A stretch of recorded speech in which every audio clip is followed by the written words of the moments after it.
Introduction. The user manual you lost at birth. You probably picked up this book with a raised eyebrow. I get it. You are one of those who ask for data, not faith.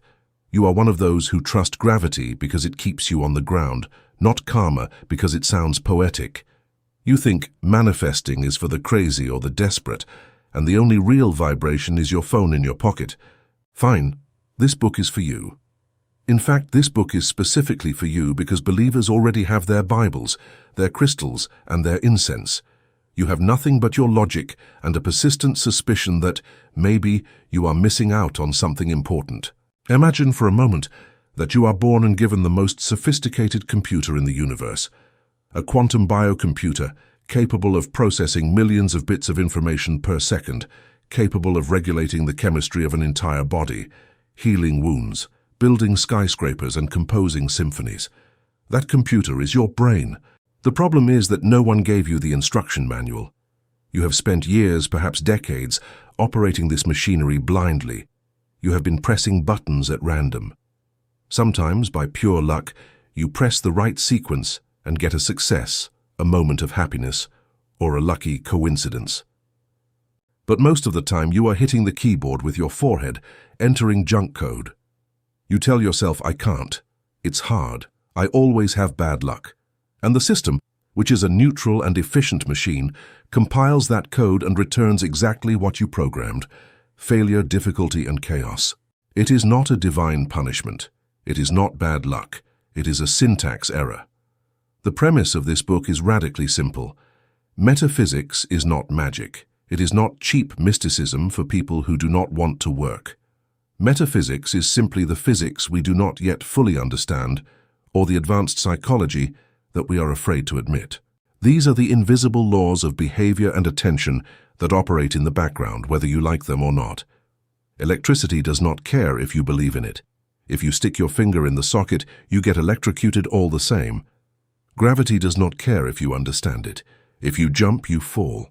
In the same way, the principles that govern your mental and social reality do not care about your skepticism. They work the same. The only difference is whether you use them in your favor or let them run you over.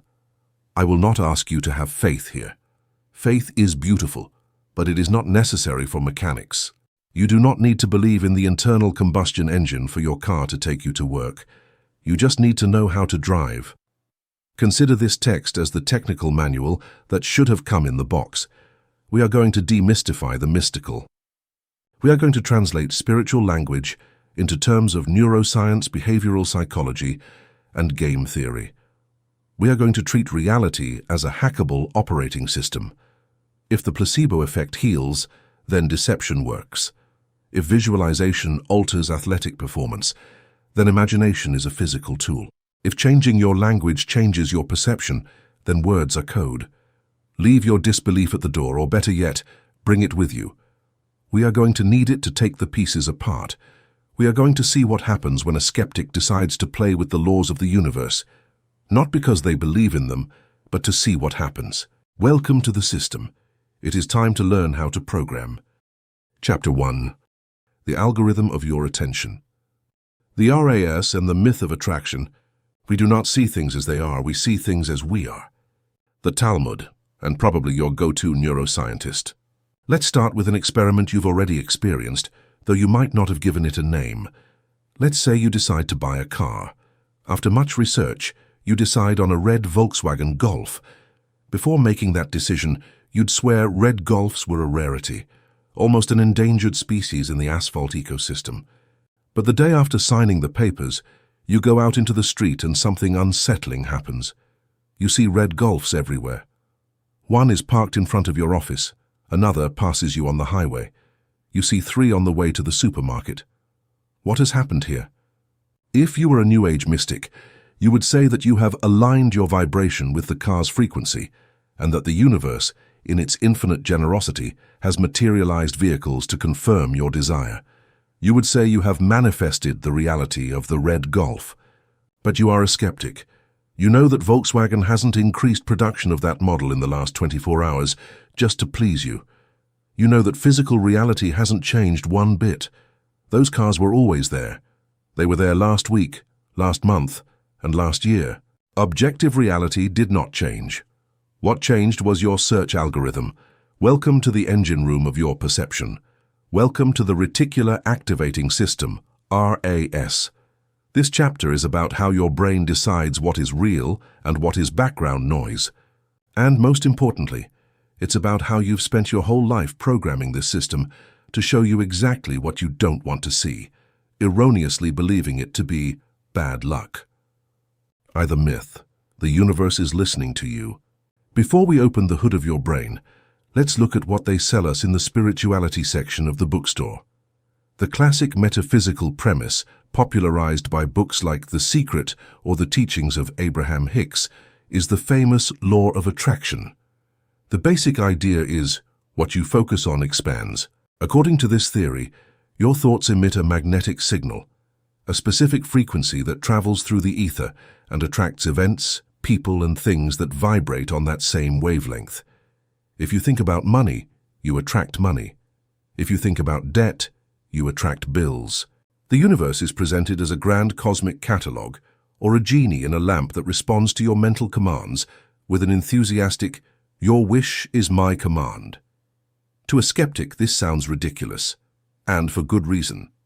The idea that the cosmos, with its black holes, supernovas, and thermodynamic laws, is paying attention to whether you want a parking space or a job promotion is the height of human narcissism. There is no physical evidence that the brain emits magnetic waves capable of altering matter at a distance or reorganizing a stranger's bank account. However, and here comes the uncomfortable twist, the people who practice this get results. We see people who make vision boards and years later live in the house from the photo. We see delusional optimists who seem to have bulletproof luck. We see paranoids who always confirm their suspicions. If the magical mechanism is false, why is the result real? The answer is not in the cosmos, it is at the base of your skull. The universe is not listening to you. The one listening to you is your own nervous system, and it is a much more obedient and literal listener than you imagine. Took the data, the nightclub bouncer, the RAS. Let's talk hardware. At the base of your brain, right where the spinal cord connects with the encephalon, there is a set of neural nuclei called the Reticular Activating System, RAS. It is an evolutionarily ancient structure, roughly the size of your pinky finger. Its main function is simple: to keep you from going crazy. At this very moment, your senses are being bombarded by an absurd amount of information. Your eyes capture millions of pixels of light, color, and movement. Your ears pick up the hum of the air conditioning, distant traffic, your own breathing. Your skin feels the texture of your clothes, the pressure of the chair, the air temperature. Your nose picks up chemical molecules from the environment. It is estimated that the human brain receives approximately 400 billion bits of information per second.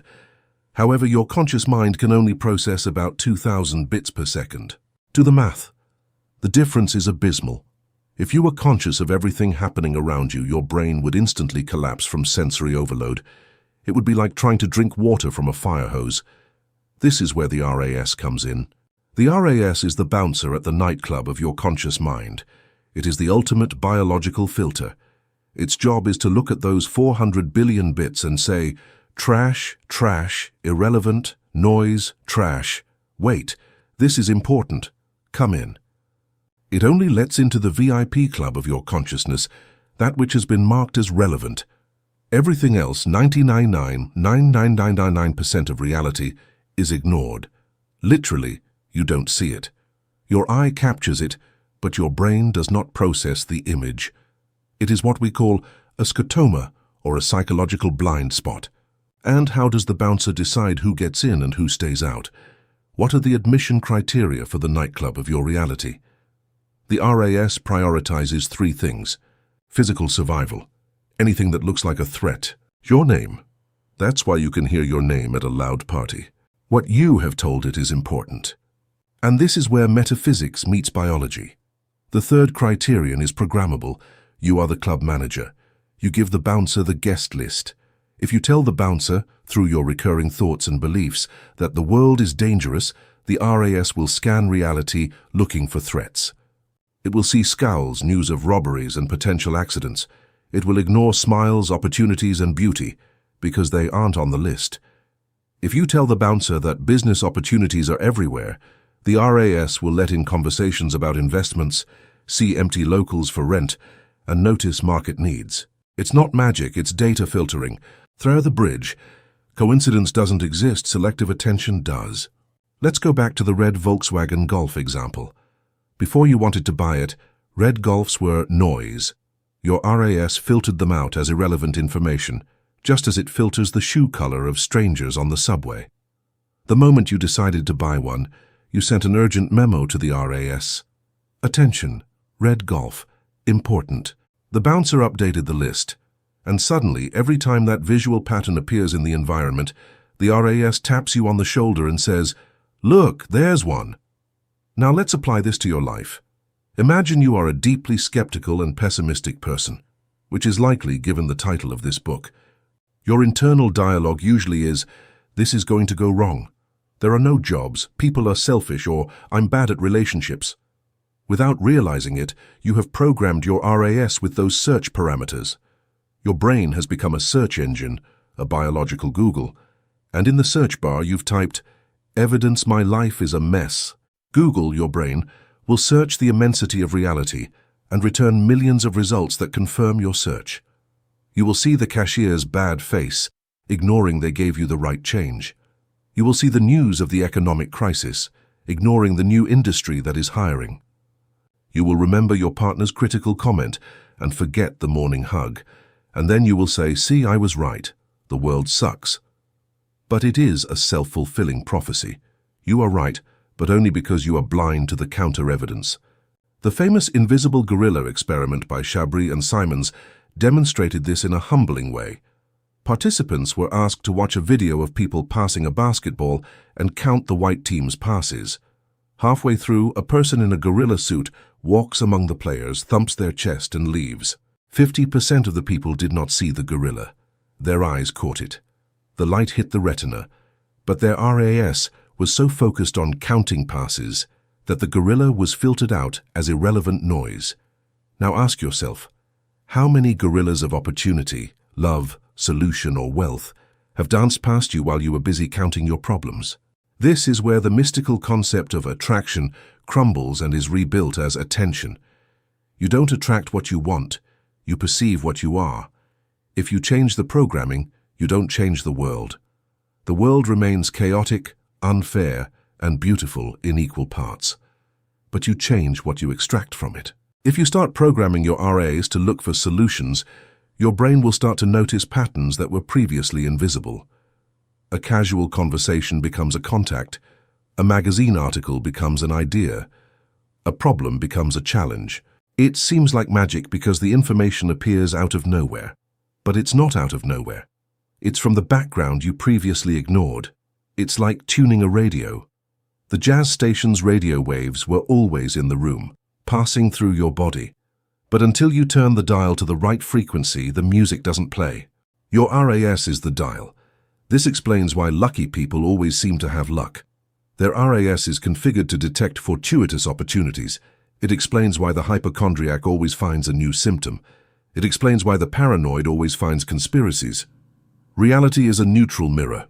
Your RAS is the filter. Find the source code, how to reprogram the bouncer. If we accept that the RAS is a machine and not a spiritual entity, then we can hack it. You don't need to meditate on a mountain. You need to give it clear instructions. The RAS doesn't understand subtleties. It understands repetition, emotion, and visual clarity. This is where New Age techniques, affirmations, visualization, get it right by accident even if their explanation is wrong. Language as programming code. Your brain is always listening to what you say. If you say, "I can't pay for this," the RAS closes the search for solutions. Why waste energy looking for money if you've already decreed the result? If you change the question to, "How can I pay for this?" as the RAS activates. Visualization as targeting. The RAS doesn't distinguish well between reality and vivid imagination. When you visualize a goal in detail, you are showing the bouncer a photo of the VIP guest. You are saying, "Look, RAS, this is what I'm looking for. If you see something like this, let it pass, wake me up, alert me." Emotion as an importance marker. The RAS prioritizes what has emotional weight. You remember an insult from 10 years ago, but not what you ate last Tuesday.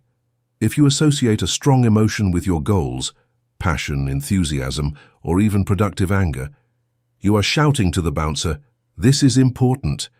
Via the practice, hacking your attention in 3 steps. Enough theory. Let's test the system. You don't need to believe me. We are going to make your own brain prove to you how it works. Exercise 1. The red car test, proof of concept. This exercise is stupidly simple and devastatingly effective. Step 1. Choose an object you don't usually see. Let's say neon orange sneakers. Step 2. Close your eyes for 10 seconds and imagine them. Say aloud, "I'm going to see orange sneakers." Step 3. Forget it and go about your day. Exercise 2. The complaint audit, debugging. Result. I guarantee that within the next 48 hours you will see those sneakers. When it happens, stop. Don't dismiss it as coincidence. Feel the chill. Recognize that your radar is on. That is your RAS greeting you. For 24 hours, act as an auditor of your own code. Carry a note on your phone. Every time you catch yourself saying or thinking something absolute and negative, "There are no decent people. It's impossible," write it down. At the end of the day, read the list. That is the guest list you've given the bouncer. Exercise 3. The opportunity reframing, the hack. We are going to force the RAS to work for you. Every morning before looking at your phone, ask yourself a focus question, not a cheesy affirmation, but a tactical question. What opportunity is in my life today that I am not seeing? Or, what is good about this problem that I haven't noticed? By asking a question, the brain cannot help but search for an answer. It's a reflex called instinctive search for closure. You might not get an instant answer, but throughout the day, your RAS, obedient as a bloodhound, will be sniffing the ground. And suddenly, while washing dishes, boom, the idea, the solution. It wasn't the Holy Spirit. It was you using the hardware correctly for the first time. Chapter 2. The placebo is the medicine, the biology of belief. Whether you think you can or you think you can't, you're right. Henry Ford, the first accidental biohacker. If you are like me, the phrase "believing is creating" gives you a kind of intellectual hive. It sounds like a cheap coffee mug slogan or advice from a guru who lives in a mansion bought with the money of desperate people. The idea that your thoughts heal your body has been hijacked by the most irresponsible magical thinking. We have seen tragic cases of people abandoning chemotherapy to try to cure cancer with positive thoughts and green juices, with fatal results. As a skeptic, your rejection of this idea is not only logical, it is an ethical defense. Biology is hard, matter is real, and a broken bone does not mend because you smile a lot. But here is where science gives us a slap of humility. Because it turns out that if you remove the gurus, the crystals, and the New Age rhetoric and go directly to the labs at Harvard or Stanford, you find a phenomenon doctors have hidden. They call it the placebo effect. For decades, medicine treated the placebo as a nuisance, a confounding variable in clinical trials.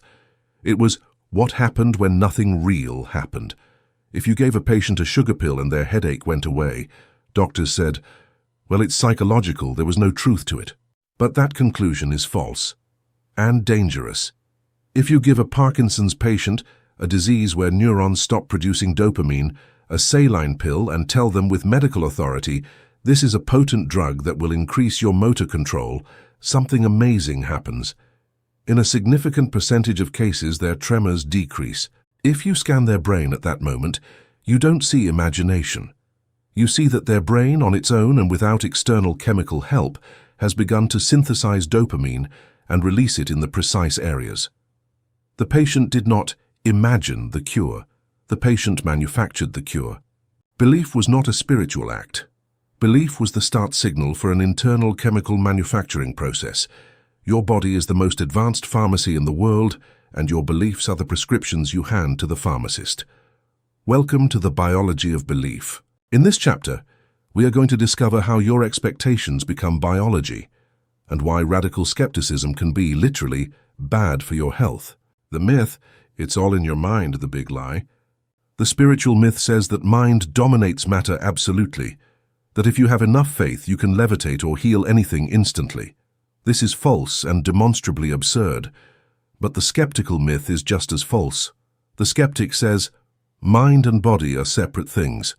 My thoughts are abstract and my body is concrete. This Cartesian dualism, mind on one side, body on the other, has been obsolete for decades. Today we know that every thought you have generates an electrochemical cascade. A thought of fear, I'm going to be fired, sends a signal to the hypothalamus. The hypothalamus releases peptides that travel to the pituitary gland. The pituitary stimulates the adrenal glands. The adrenals flood your blood with cortisol and adrenaline. Your heart rate rises, your digestion stops, your immune system is depressed. All that occurred because you had an idea about the future. There is no real predator in the room, there was only a thought. Therefore, saying something is in your mind does not mean it is unreal. It means that the origin is neural, but the consequence is systemic. The mind is the switch, the body is the circuit. To the data, fake knee surgery and voodoo death. To convince your logical brain, I need hard data. Not anecdotes of miracles, but controlled studies. Let's talk about Dr. Bruce Moseley's famous 2002 study on knee osteoarthritis. Arthroscopic surgery was the standard treatment for thousands with debilitating pain. Moseley, suspecting the placebo component, designed a bold experiment. He divided patients into 3 groups. Group A received the full surgery. Group B received a joint lavage, partial procedure. Group C received a fake surgery. He sedated them, made incisions for scars, and simulated the procedure, even splashing water to mimic the sound. But he did not touch the joint inside. The results shook the medical world. 2 years later, the fake surgery group reported the same decrease in pain and improvement in mobility as those who had been operated on for real. In fact, some in the placebo group said the surgery had changed their lives. How is it possible?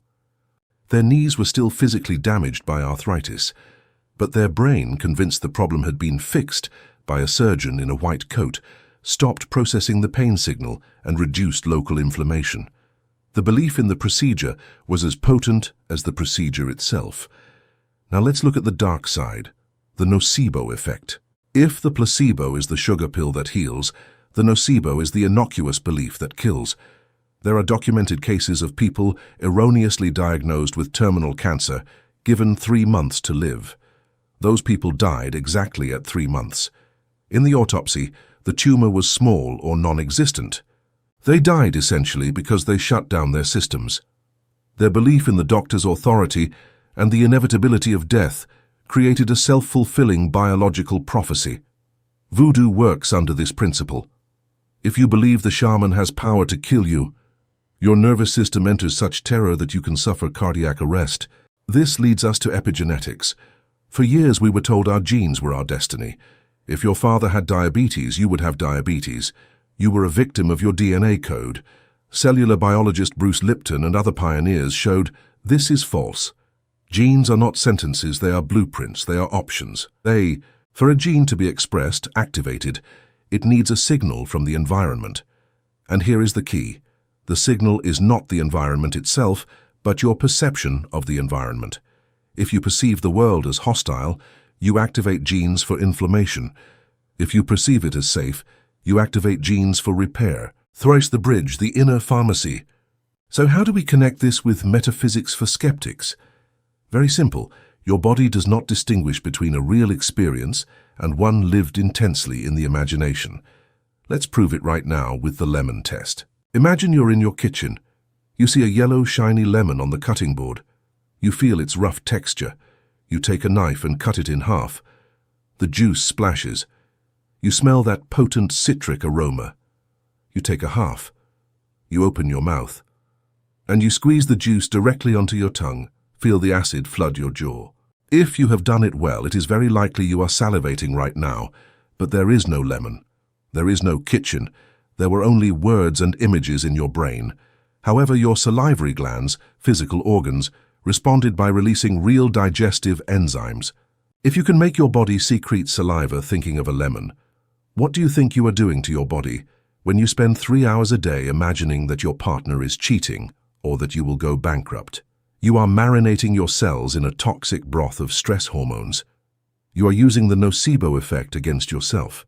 The science says, visualize health, and your brain will reduce cortisol production, increase dopamine and oxytocin, improve immune cell function, and activate tissue regeneration genes. It is the same as metaphysics. Only the vocabulary changes. The miracle comes from the ability of the nervous system to modulate the body. First, the practice. How to prescribe yourself ethical placebos. Now that you know you own the pharmacy, how do you use this without feeling like an idiot who is fooling themselves? The trick is that the placebo works even if you know it is a placebo, as long as you understand the mechanism. It is called an open-label placebo. Here are 3 protocols. Protocol 1, the transition ritual anchoring. You can condition your body to enter states of high performance or calm using physical triggers. For example, the productivity coffee. Do not drink coffee distracted. Decide that this specific cup contains the elixir of concentration. While you smell it, tell yourself the signal. Within a week, the smell of coffee will trigger the focus response, neurochemistry, before the caffeine reaches your blood. You are creating a conscious placebo. Or the reset shower. When you have a horrible day, shower. Visualize that the water is washing away the cortisol. Upon leaving, you will feel lighter. Protocol 2, the as-if method acting. It is easier to act into a way of thinking than to think into a way of acting. If you are sad, force a smile. Your brain receives the signal and releases serotonin. If you want to be successful, move like it. How would your successful version walk? When you adopt that posture, you send signals to your endocrine system. Amy Cuddy showed that a power pose for 2 minutes increases testosterone and reduces cortisol. You are using your body to convince your mind. You are hacking the operating system from the hardware. Protocol 3, the information diet applied epigenetics. If perception controls biology, then what you see and hear is food for your cells. If you watch news about wars and murders at breakfast, you are ingesting a morning nocebo. You are telling your cells, the world is a war zone. Shut down the immune system and turn on inflammation. Do a 7-day test. 0 sensationalist news. 0 conversations with people who only complain. 0 depressive music. Replace it with podcasts of resolute people or silence. After a week, observe your energy and sleep. I guarantee they will have improved because you stopped poisoning your perception. For the danger of the radical skeptic, I want to close this chapter with a serious warning. Being skeptical is healthy. Doubting is intelligent. But cynicism is biologically toxic. The cynic, who always expects the worst, believes they are being realistic and that it protects them. They think their intellectual armor makes them invulnerable. Science says the opposite. A study in the journal Neurology showed that high levels of cynical distrust are associated with a much higher risk of dementia and cardiovascular disease. Why? Because the cynic lives in a state of chronic alert. Their RAS looks for threats 24 hours a day. Being a believer, in yourself, in the possibility, in the solution, is not being naive. It is an evolutionarily superior survival strategy. Rational optimism is not ignoring problems. It is trusting your ability to solve them, and that trust releases the chemistry needed to solve them. Next time you feel sick or blocked, remember, you have the pharmacy open. Your thoughts are the instructions. Your body is the 3D printer. Stop printing disasters. Start printing solutions. Even if, at first, you have to fool yourself a little bit to do it. Chapter 3. Linguistic Voodoo. Neuro-Linguistic Programming and the I Can't Trap. The limits of my language mean the limits of my world. Ludwig Wittgenstein. If I tell you the word abracadabra, you probably think of a children's party magician pulling a rabbit out of a threadbare hat. It is a word we associate with fantasy, stage magic, and cheap tricks. But the etymology of abracadabra comes from an ancient Aramaic phrase, avrakedabra, which literally translates as, I create as I speak. For a rational skeptic like you, the idea that speaking creates reality sounds like primitive magical thinking. It sounds like Harry Potter casting spells in Latin. You know that if you say cake, a cake doesn't appear. Words are just wind, guttural sounds we use to label things that already exist. They are passive labels, right? Incorrect. Words are not labels, they are executable code. Imagine you are in a trial. The judge looks at you and says one single word: guilty. In that instant, your physical reality changes forever. You lose your freedom, your reputation, and your future. He didn't touch you, he only emitted a sound. Imagine your boss calls you into his office and says, fired. Your financial security, social status, and daily routine crumble. Imagine the person you love looks you in the eyes and says, it's over. Your brain chemistry changes instantly. Your heart races, your stomach tightens, you enter dopamine withdrawal. Words have an immediate biological, social, and physical impact. They don't describe what happens. They make things happen. And the most terrifying part is not what others say to you. The most terrifying part is what you say to yourself during the 14 hours you spend awake. Welcome to the world of linguistic voodoo. In this chapter, we are going to discover how your vocabulary is hacking your brain, limiting your intelligence, and sabotaging your success, and how the grammar you use determines whether you live in a prison or a fortress. I, the myth, decrees, and the law of the word. In spiritual circles, there is much talk about decrees. They tell you to look in the mirror and say, I am abundance, I am health, I am love. The theory is that the universe responds to the vibration of your voice and reorganizes atoms to fulfill your order.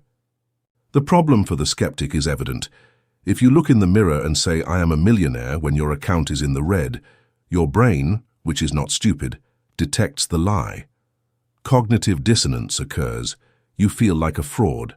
As a result, instead of feeling better, you feel ridiculous and cynical.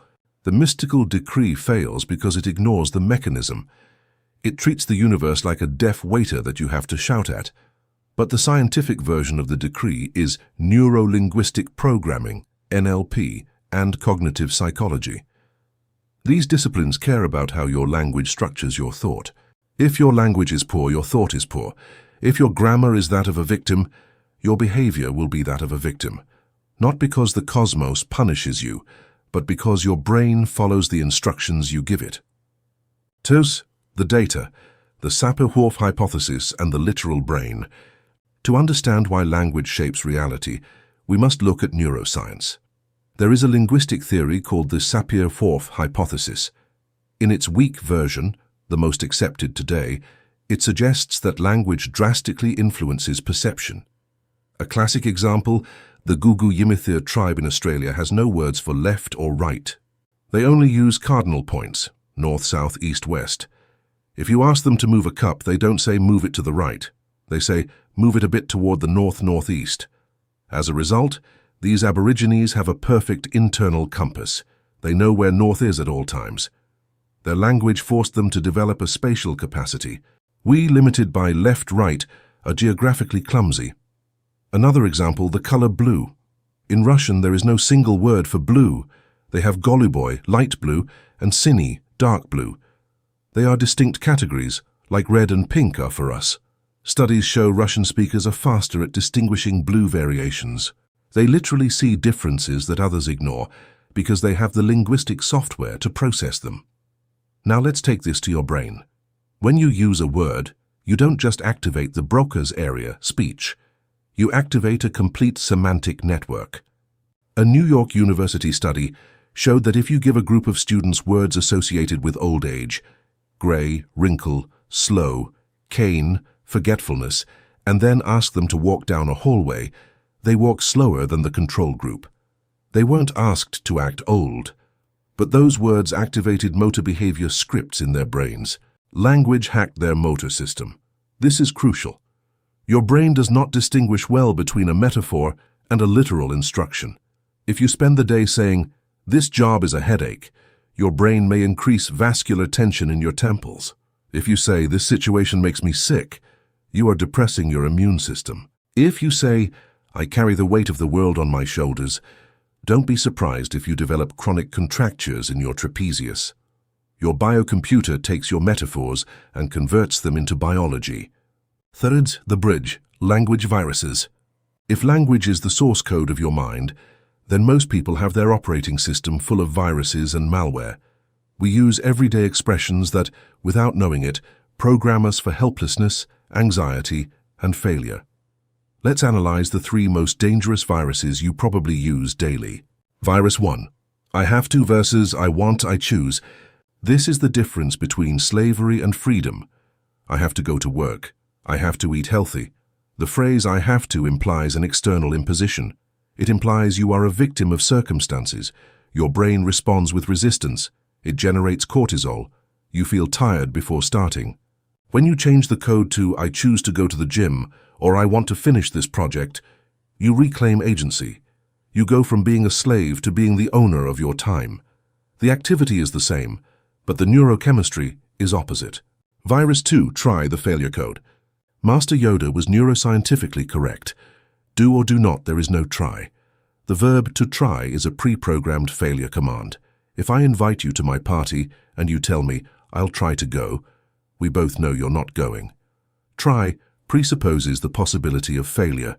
It gives your brain an emergency exit. When you say, I'm going to try to quit smoking, you're telling your subconscious, I'm going to put on an act of quitting, but when I fail, I'll have the excuse that at least I tried. Eliminate try from your vocabulary. Say, I will or I won't. Binary commitment forces the brain to find real solutions. Virus 3, but at the universal eraser. The word but negates everything said before it. I love you very much, but we need to talk. The I love you just died. I am smart, but I'm doing poorly in business. Your brain stays with the failure. The but creates conflict. The hack is to substitute but with and. I am afraid and I am going to do it anyway. It is difficult and I am going to find the solution. The and is inclusive. It allows 2 realities to coexist. It allows fear and courage to walk together. It integrates your experience instead of fragmenting it. Fear the mechanics of I am, identity versus behavior. Here we reach the core of the NLP nuclear reactor. The 2 most potent and dangerous words in the human language are I am. Everything you put after I am becomes an identity instruction for your psyche. Your brain needs internal coherence. The blunder skeptics make is confusing behavior, what you do with identity, what you are. Incorrect. I am a mess with money, fixed identity, fate. Correct. I have made bad financial decisions in the past, your temporary behavior. Incorrect. I am shy. Correct. I feel anxious in new social situations.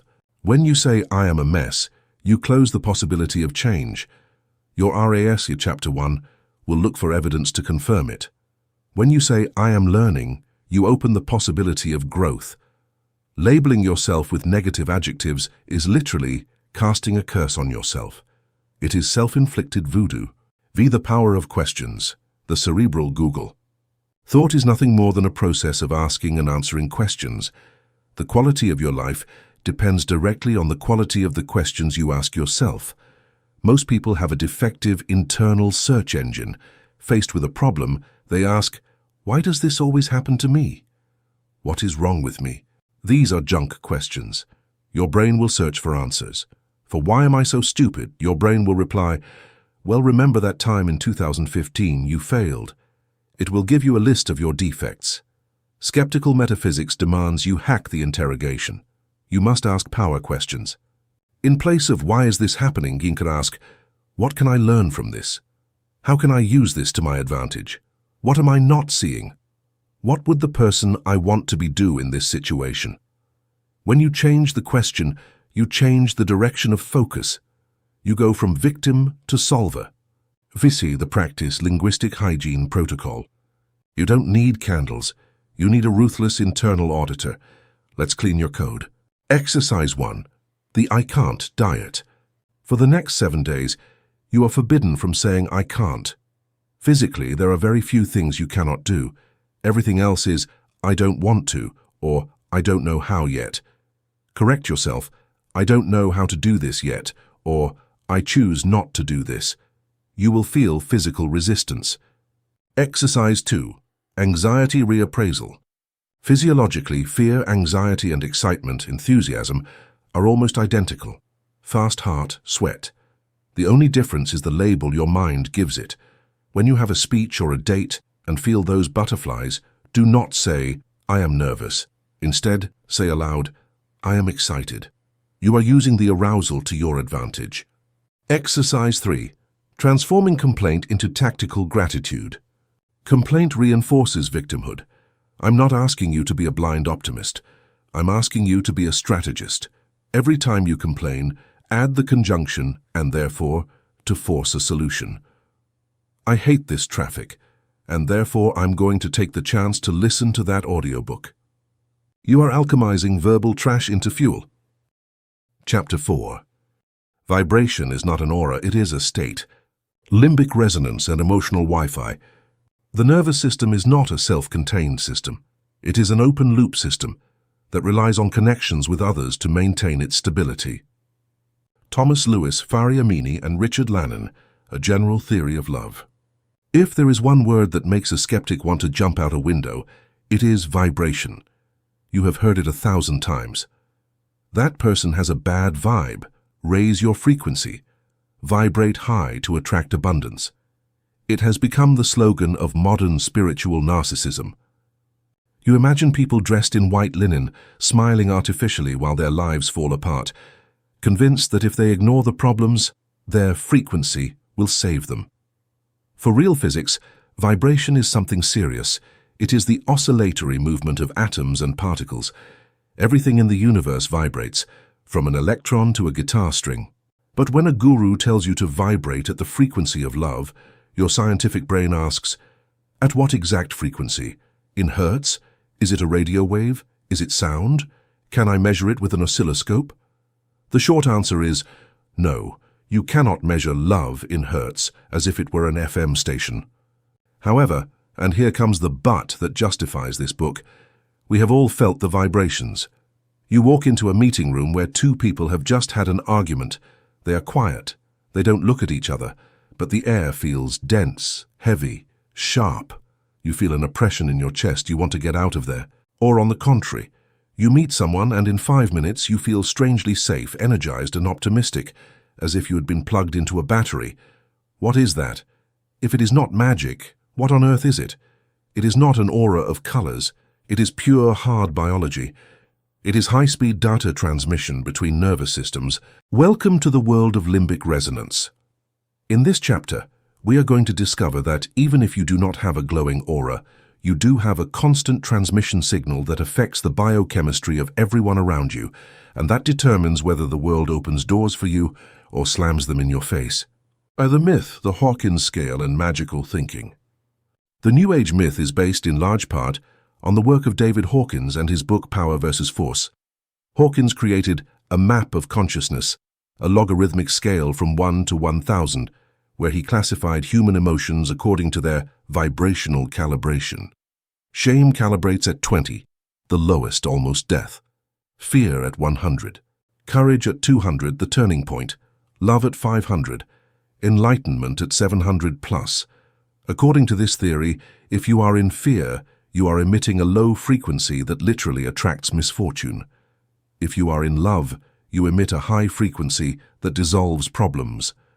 The problem with Hawkins is that he mixed valid concepts of psychology with pseudo-physics. He used muscle testing, applied kinesiology, a highly subjective and discredited technique for this use, to measure these frequencies. For a scientist, this is methodological garbage. You cannot calibrate objective truth with the strength of your arm. However, the intuition behind the map is useful. We all know that there are expansive states, love, joy, peace, and contractive states, fear, guilt, anger. The error is believing that the universe punishes you for being sad. The reality is that your nervous system is transmitting a threat or safety signal. Other mammals around you, including your dog, react to that signal. 2T the data, mirror neurons and emotional contagion. In the 1990s, a group of Italian neuroscientists led by Giacomo Rizzolatti made one of the most important discoveries in the history of biology: mirror neurons. They were studying macaques. They observed that when a monkey grabbed a peanut, Certain neurons in its motor area were activated. The fascinating thing was that when the monkey saw another monkey, or a human, grab a peanut, exactly the same neurons were activated, even though the first monkey had not moved. Its brain was simulating the action of the other. This proved that empathy is not a poetic concept. It is a neuronal simulation mechanism. To understand what you feel, my brain has to reflect your state within me. This leads us to the polyvagal theory and limbic resonance. Human beings are pack creatures. Our limbic system, the emotional brain, is an open-loop structure. A closed-loop system, like your circulatory system, regulates itself. An open-loop system depends on external inputs to regulate itself. A baby cannot calm itself alone. It needs the mother to hold it, coo to it, and transmit calm. The mother's nervous system regulates the baby's. What skeptics ignore is that we never stop being babies in this aspect. Even as adults, we depend physiologically on the people around us to regulate our blood pressure, our cortisol levels, and our heart health. This is vibration. It is the sum total of your body language, your facial micro-expressions, your tone of voice, prosody, your pheromones, and your cardiac electromagnetic field. Yes, you read that correctly. Electromagnetic field. The HeartMath Institute has shown that the human heart generates the body's most powerful electromagnetic field, 5,000 times stronger than the brain's. This field can be measured with sensitive magnetometers, squids, at several meters distance. When you feel fear or frustration, the pattern of your heart rate becomes chaotic and incoherent. When you feel gratitude or appreciation, the pattern becomes smooth, orderly, and coherent, cardiac coherence. This field is not a mystical aura. It is a carrier wave of biological information. Others' nervous systems detect it. Theory, the bridge. Why Debbie Downers make you sick and solar people heal you. Now let's connect the dots. When you say this person has a bad vibe, what is happening is an ultra-fast process of neuroception, unconscious perception. Your mirror neurons detect the microtension in their jaw and the lack of brightness in their eyes. Your ear detects a flat or sharp frequency in their voice. Your limbic system picks up the incoherence of their cardiac field. Your brain simulates their internal state. You feel a fraction of their anxiety or repressed anger. Your body gives you an alert signal. Get away, danger, unpleasant. You call it intuition or bad vibe. Science calls it predictive threat processing. And here is the metaphysical key for the skeptic. The law of attraction is, in reality, the law of limbic resonance. You do not attract what you want. You attract what you are, or rather, what state you are in. If your basal state is one of anger, cynicism, and distrust, you are emitting a constant noise signal. What happens then? You repel the healthy. People with high emotional coherence, secure, happy, productive, will feel your noise and instinctively distance themselves. You are biologically expensive to them. They avoid you. You attract the broken. People who are also in anger or victimhood will feel comfortable with you. This explains why toxic people always end up surrounded by toxic people and why charismatic leaders attract opportunities. It is not that the universe sends them gifts. It is that their signal, confidence, openness, curiosity, is attractive to the nervous system of others. We like to be near them because they regulate us. Vibration is not something that happens to you. It is something you do. It is an active transmission. If you walk into a meeting stressed with a clenched jaw, you are contaminating the room. You are launching an emotional virus. Others will get defensive and less creative. You have created the reality with your vibration. 5V state engineering, how to calibrate your signal. If vibration is a contagious physiological state, the million-dollar question is, can we control it? Can we fake a good vibration? The answer is delicate. You can fake a smile, but it is very difficult to fake the smile in the eyes, orbicularis muscle, which is largely involuntary. We are walking lie detectors. We detect incongruity. If you try to be positive while you are furious inside, you emit a signal of dissonance, and dissonance generates more distrust than honest anger. People think they are hiding something. To change your vibration, you have to change your real physiological state. You cannot think your way to a new vibration. You have to feel your way into it. Here are 3 protocols to hack your limbic resonance. Protocol 1: Vagus Nerve Reset. Biology, Psychology. The vagus nerve is the highway connecting your brain to your organs. It is the relaxation master switch. If you are in a low vibration state, your sympathetic system, fight, flight, is in charge. You cannot decide to calm down. You have to force the biological change. 4-7-8 breathing. Inhale for 4 seconds, hold for 7, exhale for 8, making noise as you release the air. Repeat 3 times. Cold water on the face. The mammalian dive reflex instantly reduces heart rate. Singing or humming. Throat vibrations stimulate the vagus nerve. This changes your signal from threat to safety. Protocol 2: Entrance Audit, the threshold effect. Studies show people judge your competence and confidence in the first 7 seconds. Before crossing any threshold, your door, the office, do the 3-point check. Shoulders, are they up by your ears? Lower them. Jaw, are your teeth clenched? Open and release. Brow, is it furrowed? Soften it. By releasing physical muscle tension, you send a feedback signal to your brain. No danger. Your brain adjusts the chemistry. Your vibration changes. Enter the room as if you were glad to see the people inside. That micro-intention changes your face in ways you cannot consciously control, but others will catch. Protocol 3: Quick Cardiac Coherence, the heart math method. When you feel scattered or negative, put your hand over your heart. This brings your physical attention there. Imagine you are breathing through your heart, slow and deep. Evoke a genuine feeling of appreciation or gratitude. Remember a pet, a sunset, or a moment of success. Hold that memory for 60 seconds. This synchronizes your brain and heart. Your electromagnetic field becomes orderly.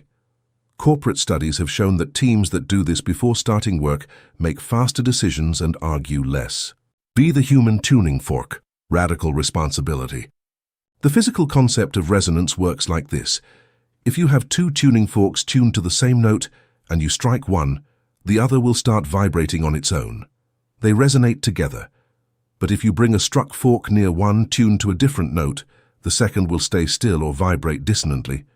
You are a tuning fork. If you go through life vibrating in complaint, low-frequency victim, you will activate complaint in everyone around you. You will make their strings of dissatisfaction vibrate. If you go through life vibrating in solution curiosity, you will activate the best part of others. Here lies the radical responsibility of the metaphysical skeptic. You are responsible for the energy you bring to this space. It is not the fault of your boss or the traffic. You are the radio station. If you don't like the music playing in your life, stop blaming the radio. Check your own transmission signal. Stop trying to change others. It is impossible. Change your state. When you change, your signal changes. When your signal changes, the resonance changes. And when the resonance changes, people around you have only 2 options. Tune into your new frequency, or the dissonance becomes unbearable and they move away. In both cases, you win. Vibration is not mysticism. It is social hygiene and biological efficiency.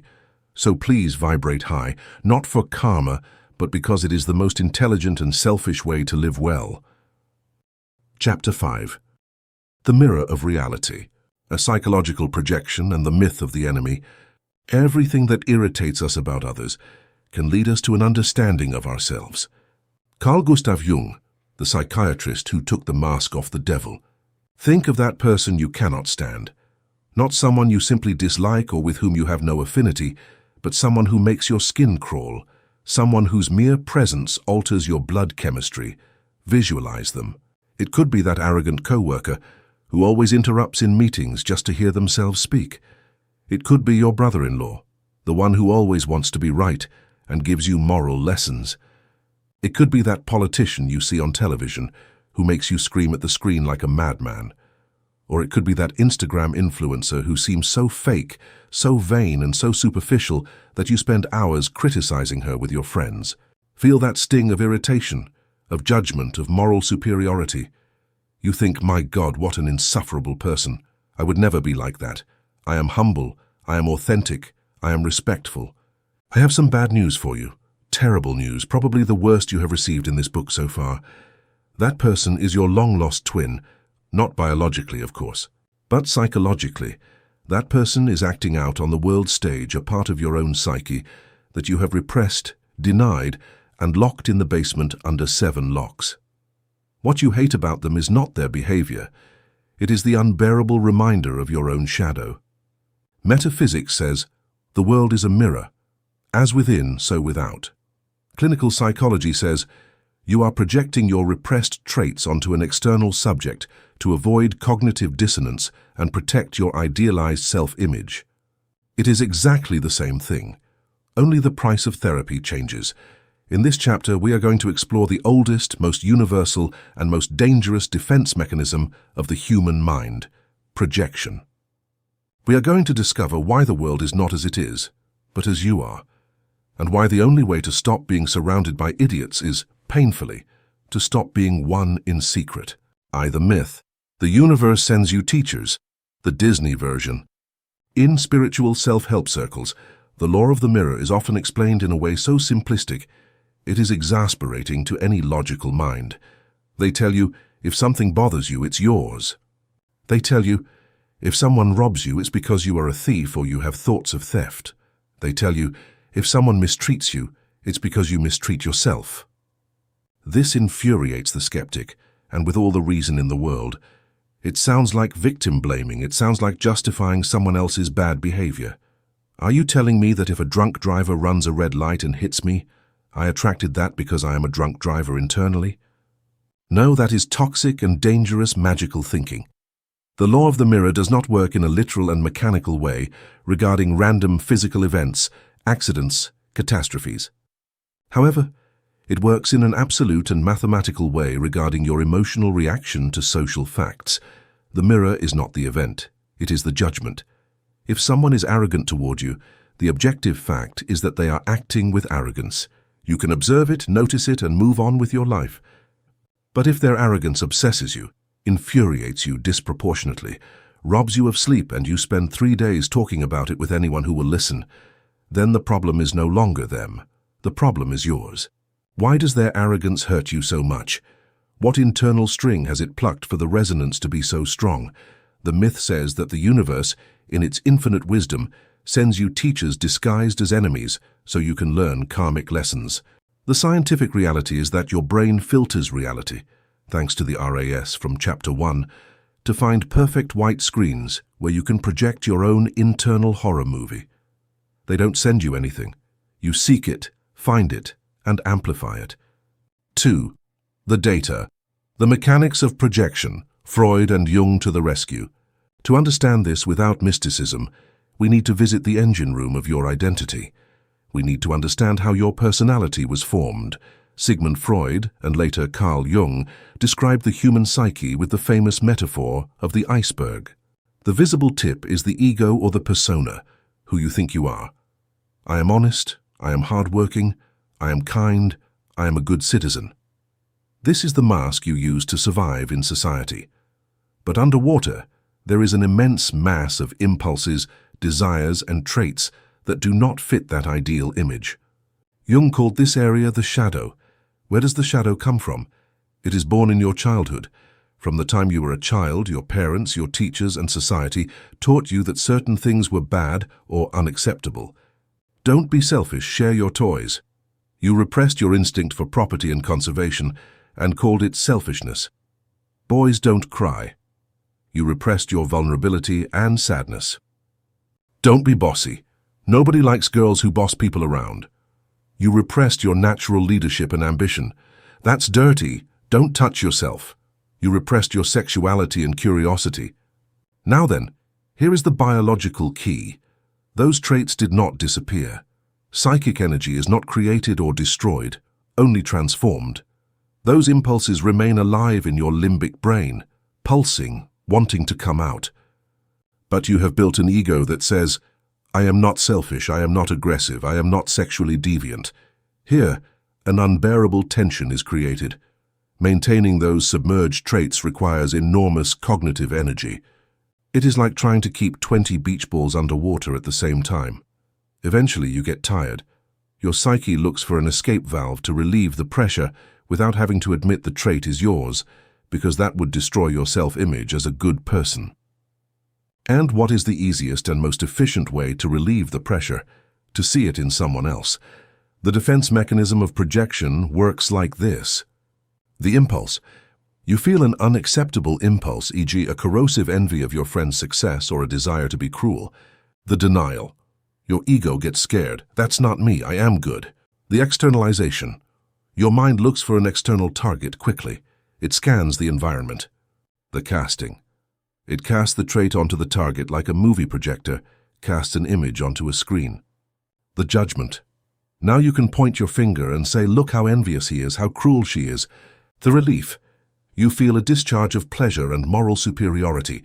You have externalized your demon. Now you can attack it outside in the other, instead of having to face it inside in yourself. Projection is an unconscious confession screamed out loud. The politician who campaigns fiercely against homosexuality and is later found in a motel with a same-sex lover is not an accidental hypocrisy. It is textbook projection. He hated outside what he could not accept inside. The person who always accuses their partner of being unfaithful without proof is usually the one who has desires to be unfaithful, or already is. The one who criticizes greedy and materialistic rich people usually has unacknowledged greed or a fierce envy of their financial freedom. As the philosopher Baruch Spinoza said, what Paul says about Peter tells us more about Paul than about Peter. There is the bridge, the blank screen, and the hook. Imagine you are sitting in a movie theater. The movie is a horror film. There is a horrible monster on the screen. You get scared, scream, cover your eyes, and hate the monster. Technical question. Is the monster really on the screen? No, the screen is a white, flat, neutral cloth. If you go behind the screen and touch it, there is no monster. The image comes from a beam of light from a projector located behind you. The screen only reflects what the projector sends. In real life, people are screens. Obviously, they are not perfectly white screens. No one is a saint. They have their own textures, their own wrinkles, their own spots. But the intensity, color, and drama of the movie you see on them come from your own mental projector. This explains a phenomenon you have surely experienced. You are with a friend. A third person enters. To you, that person seems repulsive, fake, and aggressive. To your friend, they seem charming, funny, and self-confident. The person, the screen, is the same. Their behavior is the same. But you are watching a horror movie and your friend is watching a comedy. Why? Because you have different projectors. You have different shadows. The hook rule. In order for a projection to work effectively, it needs a reality hook to hang on. It is true that the arrogant coworker has a bit of real arrogance. That is the hook. But you hang your metric ton of repressed arrogance on their small 10-gram hook. Your reaction is disproportionate. If you were truly neutral regarding arrogance, if you had accepted and integrated it into your own personality as a valid tool in certain situations, seeing an arrogant person would produce the same emotion as seeing someone with a shirt in a color you don't like. Indifference or a slight anthropological curiosity. You would think, wow, this guy needs a lot of validation. How interesting. And you would move on with your coffee.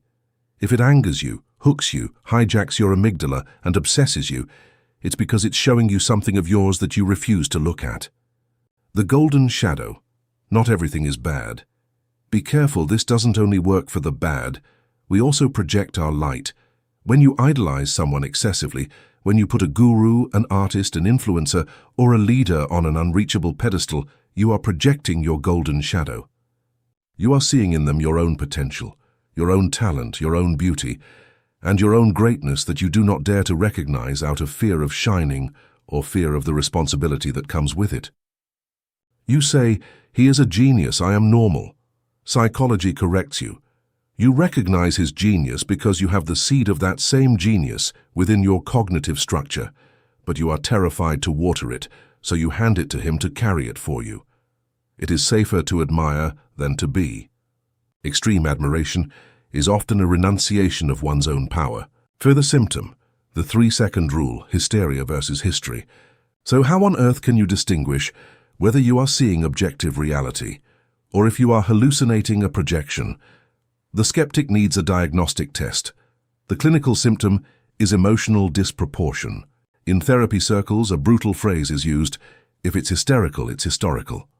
If your emotional reaction to a present situation is an 8 out of 10, but the situation objectively, recorded on video without audio, was a 2 out of 10, the difference, those 6 extra points of fury or pain, is projection.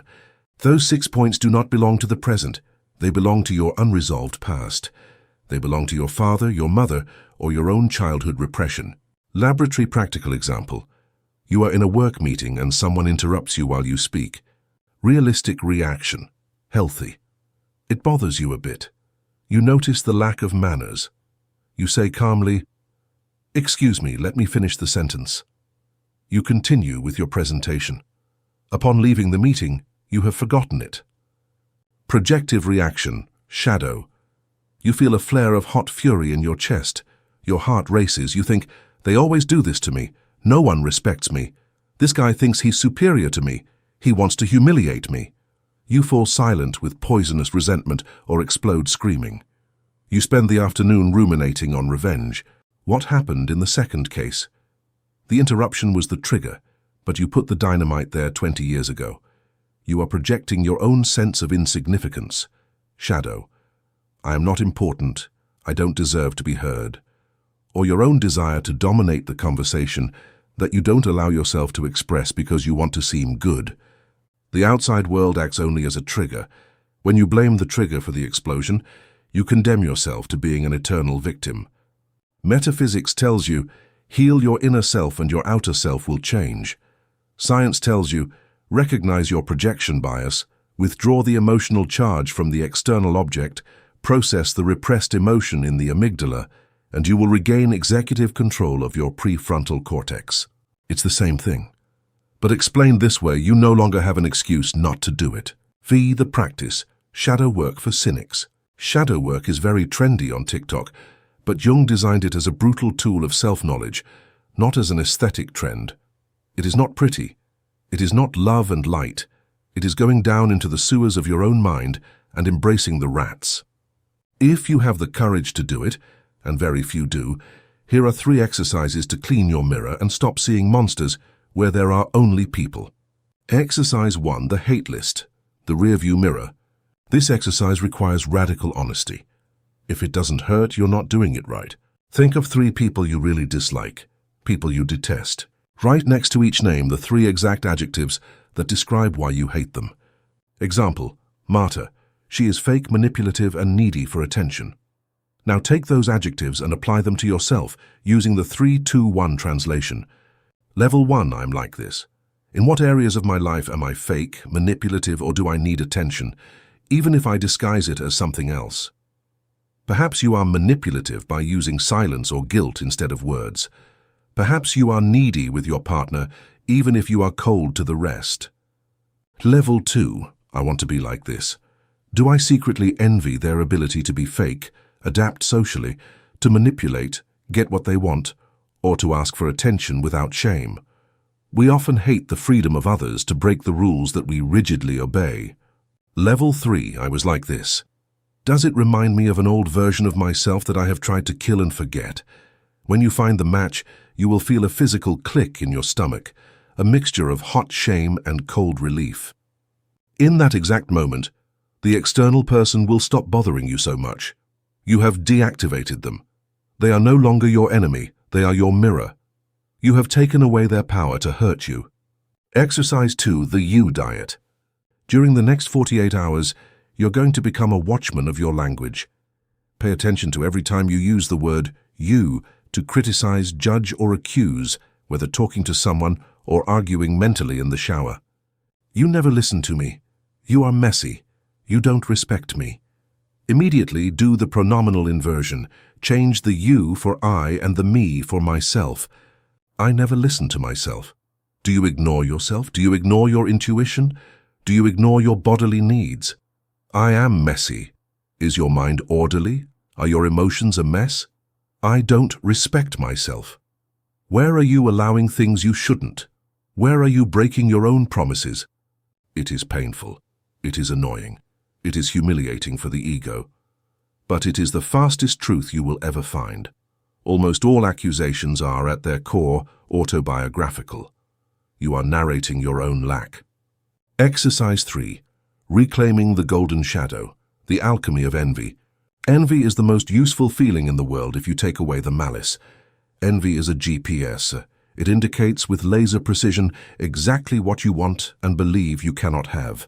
If you envy a friend who travels a lot and lives as a digital nomad, it's not because of the trips, it's because you have repressed your explorer archetype in favor of your responsible and secure employee archetype. Your shadow is screaming at you, "Let me out. I also want adventure. I also want risk." Instead of criticizing your friend to bring them down to your level, surely their parents pay for it. They are irresponsible. Just wait until they have to retire. Do this. Identify the trait, freedom, adventure. Admit, I have that capacity within me, but it is asleep. Do a small action today that honors that trait. Go to a new place in your city. Buy a cheap ticket. Do something spontaneous.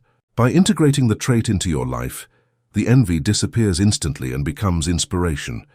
The mirror stops showing you what you lack and starts showing you what is possible. Chapter 6. Karma. Newton's third law applied to behavior. Systems, feedback loops, and the butterfly effect. To every action there is always opposed an equal reaction.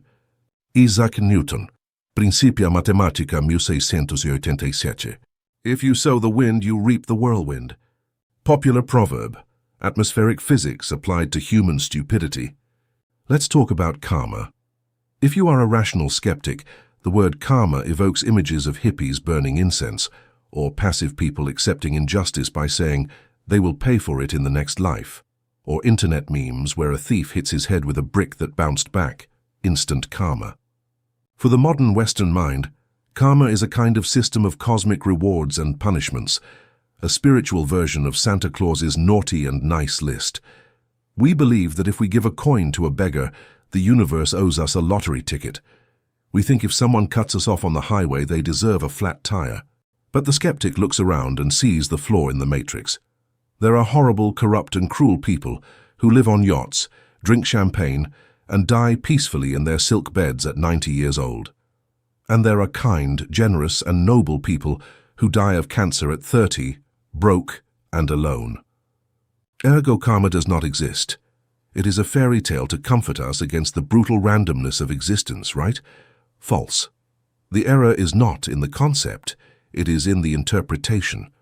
Karma is not a moral system. The universe doesn't give a damn about your morality. Gravity doesn't ask if you are a good person before letting you fall off a cliff. It only asks about your mass and acceleration. Karma is not poetic justice. Karma is fluid mechanics.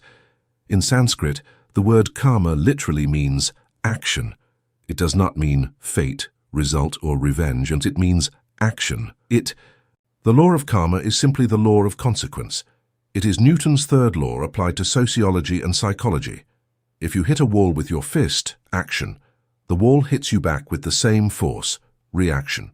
You break your hand, not because the wall is evil, but because physics works. In this chapter, we are going to clean the concept of all religious superstition and analyze it for what it truly is: systems theory and feedback loops. We will discover why your life is the exact mathematical result of your previous inputs, and why you keep repeating errors due to a pattern recognition failure. Either myth, cosmic revenge, and divine justice. The greatest obstacle to understanding karma is our childish desire for justice. We want the universe to be fair.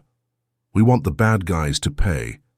But nature is not fair, it is consequential. The popular myth says, do good and good things will happen to you. Scientific reality says, do what is effective and you will obtain the predictable result of that action. If a scammer is extremely intelligent, disciplined, and charming, they will likely become rich. The fact that they are morally bad is irrelevant to market mechanics, until other variables like the law or reputation kick in.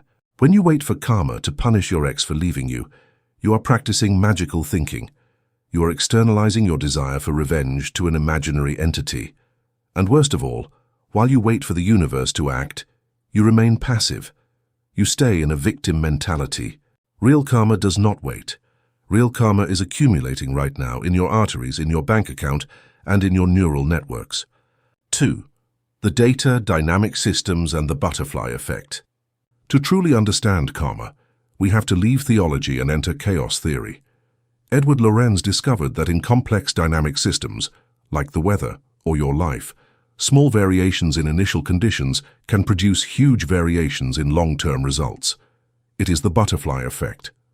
The flap of a butterfly's wings in Brazil can set off a tornado in Texas. This is pure karma. A small action, a sarcastic comment to your partner on a Tuesday morning, seems insignificant. But that comment creates micro-tension. That tension causes your partner not to send you a loving text at noon. That lack of a message makes you feel insecure. That insecurity makes you arrive home defensive. That defensiveness causes an argument about dinner. That argument reopens an old wound. And 6 months later, you are signing the divorce papers. Was the divorce bad luck? No. It was the non-linear accumulation of consequences derived from an initial condition. Entropy and disorder. The second law of thermodynamics says that entropy, disorder, tends to increase in a closed system. Negative karma is often simply entropy left to its own devices. If you don't clean your house, action, it gets dirty, reaction. If you don't maintain your relationship, action, it grows cold, reaction. There is no demon dirtying your house. It is physics doing its job. Disorder is the natural state. Order, good karma, requires a constant injection of intelligent energy. Thriss, the bridge, lag time. If karma is as mechanical as hitting a wall, why don't we see it coming? Why does it seem like we can get away with it? Because of the lag, the delay. In the digital world, if you click and the page takes 5 seconds to load, you get frustrated. In the physical world, the latency is much higher. That latency is the death trap. If you eat a double cheeseburger today, you don't have a heart attack this afternoon. You feel satiated and happy, dopamine. Your brain registers burger sound pleasure, no negative consequences. If you smoke a cigarette, you don't get cancer upon exhaling the smoke. There is a temporal gap between the cause, action, and the effect, karma. In that gap, we live in the illusion of impunity. We believe we have cheated the system. Look, I skipped the gym and didn't get fat. But the system does not forget. The system accumulates. Albert Einstein supposedly said that compound interest is the 8th wonder of the world. Karma is behavioral compound interest. A 1% daily error accumulated over 365 days is not a straight line. It is an exponential curve toward disaster. A 1% daily improvement is a curve toward success. The day you have a heart attack, it wasn't because of yesterday's burger. It was the compounded sum of 10,000 previous burgers that accumulated in silence during the lag time. The day your business fails, it wasn't today's bad luck. It was years of ignoring signs and poor management. The intelligent skeptic understands that the present is the karma of the past. Your current weight is the karma of your eating habits from the last 2 years. Your bank account is the karma of your financial decisions from the last decade. It is not punishment. It is data. It is the accounting balance of your actions. The algorithm of samsara, why you repeat patterns. In Buddhism and Hinduism, they talk about the wheel of samsara, the eternal cycle of birth, suffering, and death, driven by desire and ignorance. We are condemned to repeat the same lives until we awaken. Let's translate this into cognitive neuroscience. Why do you always end up with the same toxic partner? Why do you always spend money as soon as you save it? You say, I have bad luck. Science says you have a defective algorithmic loop in your neural network. Your brain is an efficient prediction machine. It loves what is familiar. If you grew up in a chaotic environment, your brain learned to normalize chaos. Chaos is your comfort zone. When you find someone calm, stable, and good, someone who would give you good karma, your brain gets bored or scared. No drama here, something is wrong, and you reject them. Instead, when someone unstable appears, your brain lights up, aha, I know this is love, and you repeat the cycle, samsara. It is not a curse from a past life, it is a neural pattern seeking to confirm its own biases. Negative repetitive karma is the inability to learn from reality's feedback. The definition of insanity is doing the same thing over and over again, expecting different results. That is bad karma. Be the fallacy of bad luck, luck surface area. Does luck exist? Yes. Randomness exists. You can walk outside and have a piano fall on you. That is pure bad luck. But the vast majority of what we call bad luck is actually insufficient preparation for statistical probability. Imagine two people. Person A spends the weekend on the couch watching Netflix, doesn't talk to anyone, learns nothing new. Person B goes to a conference, writes a blog, sends 3 emails to people they admire. On Monday, Person B gets an incredible job offer. Person A says, B is so lucky, I have bad luck. This is not luck. This is physics. There is a concept called luck surface area. Imagine luck as arrows falling randomly from the sky. If you stay still in a corner, Person A, your surface area is tiny. If you move, do things, and expose yourself, Person B, you are a giant target. It is statistically inevitable that luck will hit you. Karma, in this sense, is the management of probabilities. Working hard doesn't guarantee success, but it drastically increases the probability. Being kind doesn't guarantee people will be kind, but it increases the probability. Fallacy, the practice, karmic engineering. If karma is an input-output system with lag time, we can hack it. We can reverse engineer our destiny. Here are 3 protocols to clean your history and reprogram your future. Protocol 1. The lag audit, visualizing the gap. Make the invisible visible. Take an area of your life that is going poorly. Draw a timeline for 5 years. If you keep doing exactly what you did today for 18-25 days, where will you be? Feel the pain of that future now. The brain needs to feel the threat to change behavior. Protocol 2, the pattern interrupt. To exit the wheel of samsara, do something radically different when a trigger appears. Trigger, I feel sad. Habit, I eat ice cream and call my ex. Karma, I feel worse. Next time, introduce an intentional system failure. Take an ice-cold shower, do 50 push-ups. By breaking the physical pattern, you break the neural loop. You prevent the karma from executing. If you do it enough times, you create a new neural highway. You have changed your destiny by changing your mechanical reaction. Protocol 3, the generosity boomerang strategic reciprocity. Let's be intelligently selfish. There is a human cognitive bias called reciprocity. We are biologically programmed to return favors. If you want help or love, you have to activate reciprocity first. You have to push the wall first. Exercise. The 5-minute sewing. Every morning, send a message or email that adds value to someone without asking for anything. Congratulate someone. Introduce 2 people. Share a useful book. You are sowing seeds. Because of lag time, results won't show today. But in 6 months, those seeds sprout. It will look like magic, but you will know the truth. You spent months filling the emotional bank account and now you are collecting interest. Cert, the law of Dharma, purpose as a vector. To close, a final concept. In physics, speed is just quickness, but velocity is speed with direction. Karma is the force. Dharma, in Sanskrit, is the direction, the purpose. You can generate much karma, action, but if it has no direction, you are just spinning in circles. Real good karma happens when you align your actions, Newton, with a clear vital direction, purpose.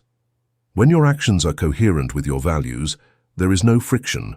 The system flows. When actions contradict values, you generate internal friction. That friction is heat. That heat burns you. Burns. Burnout is nothing more than the karma of incoherence accumulated for too long. Chapter 7. The observer collapses the wave. Intention, Schrödinger's cat, and reality à la carte. If quantum mechanics hasn't profoundly shocked you, you haven't understood it. Niels Bohr. I think I can safely say that nobody understands quantum mechanics. Richard Feynman. So far in this book, we have moved in the safe terrain of cause and effect. If you hit a wall, your hand hurts. If you insult someone, they get angry. This is Isaac Newton's world. Predictable, solid, mechanical, a world of billiard balls colliding with each other. But if you take a powerful enough microscope and zoom into those billiard balls, beyond cells, beyond molecules, beyond atoms, The rules of the game change in a way that would make Newton vomit. At the fundamental level of reality, matter stops being solid. It stops being things and becomes possibilities. An electron is not in a specific place. It is in many places at once, superposition. It is a cloud of probability, a ghostly wave that extends through space until something happens, until someone looks at it. At the exact moment a conscious observer or a measuring device fixes their attention on the electron, the wave of possibilities instantly collapses and becomes a solid particle in a concrete place. The act of looking froze reality. The act of observing created the electron's position. This is not cheap philosophy. This is the observer effect, the fundamental pillar of modern physics that makes your mobile phone, lasers and MRIs work. If the fundamental reality of the universe responds to observation, the unsettling question for a skeptic is, what on earth does my observation do to my own life? Welcome to Chapter 7. Here we are going to discover that you do not live in a solid universe, but in a video game that only renders when you look at it. And we are going to learn to use your intention to collapse the probability waves that suit you instead of the ones you fear. Either myth, ask the universe and let go of control. The spiritual version of this concept is the famous law of assumption or manifestation. They tell you the universe is full of infinite possibilities.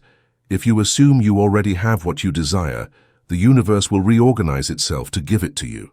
They tell you, visualize your new car, feel that it is already yours. To the skeptic, this sounds like delusional solipsism.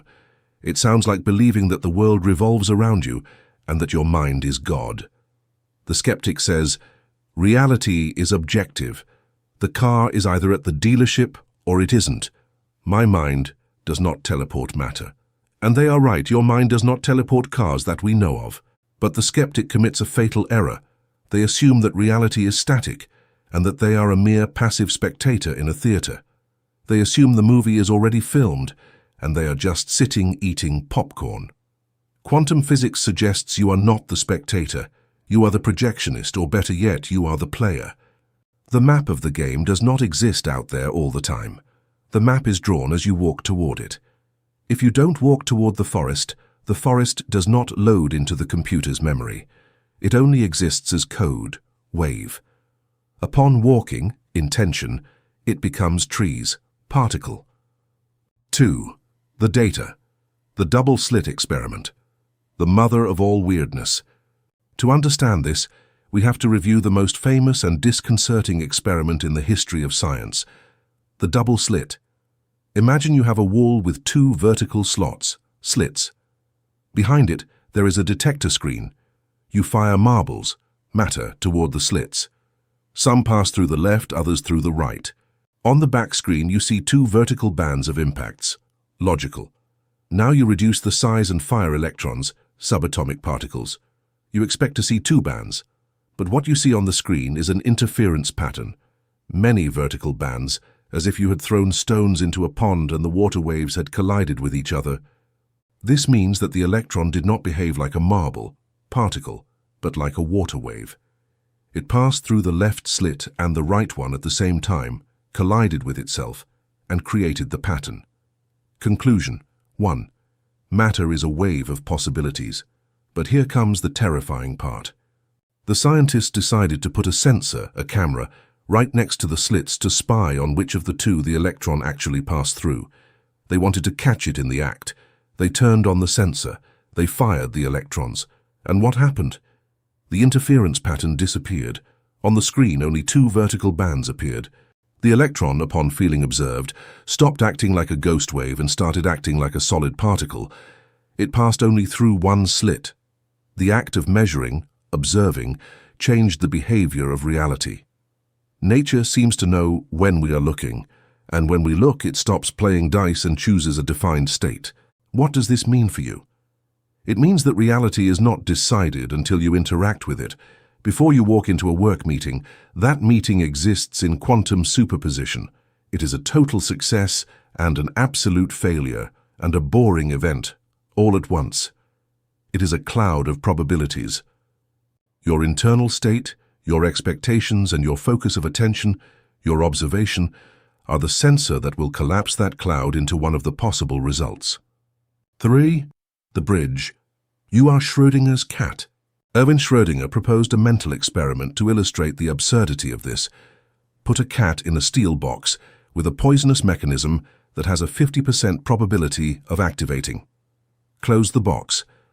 According to quantum equations, until you open the box, the cat is neither alive nor dead. It is in a state of superposition. Only when you open the box, observe, nature is forced to choose and the cat lives or dies. In your daily life, you are the cat, the box, and the observer, all at once. In social psychology, there is a phenomenon called the Hawthorne effect.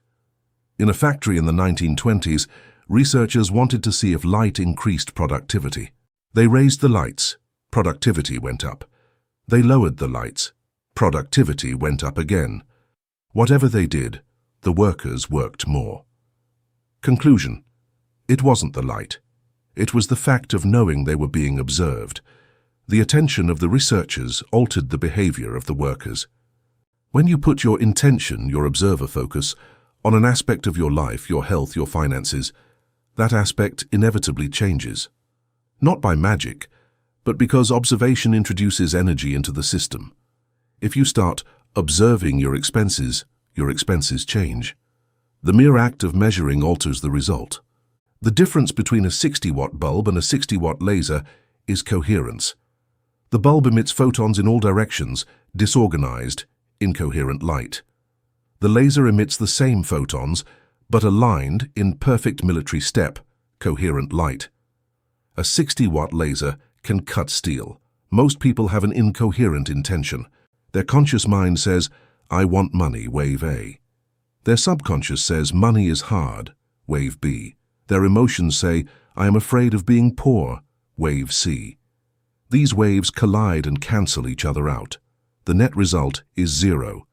The intention that works is neurophysiological coherence. It is when what you think, what you feel, and what you do are aligned in the same direction. When you achieve that laser state, you collapse the probability wave with a speed that scares skeptics. Here are the mechanics of the collapse. How to choose your timeline. We live in a multiverse of probabilities. Right now there is a future version of you that closed this book and went to sleep.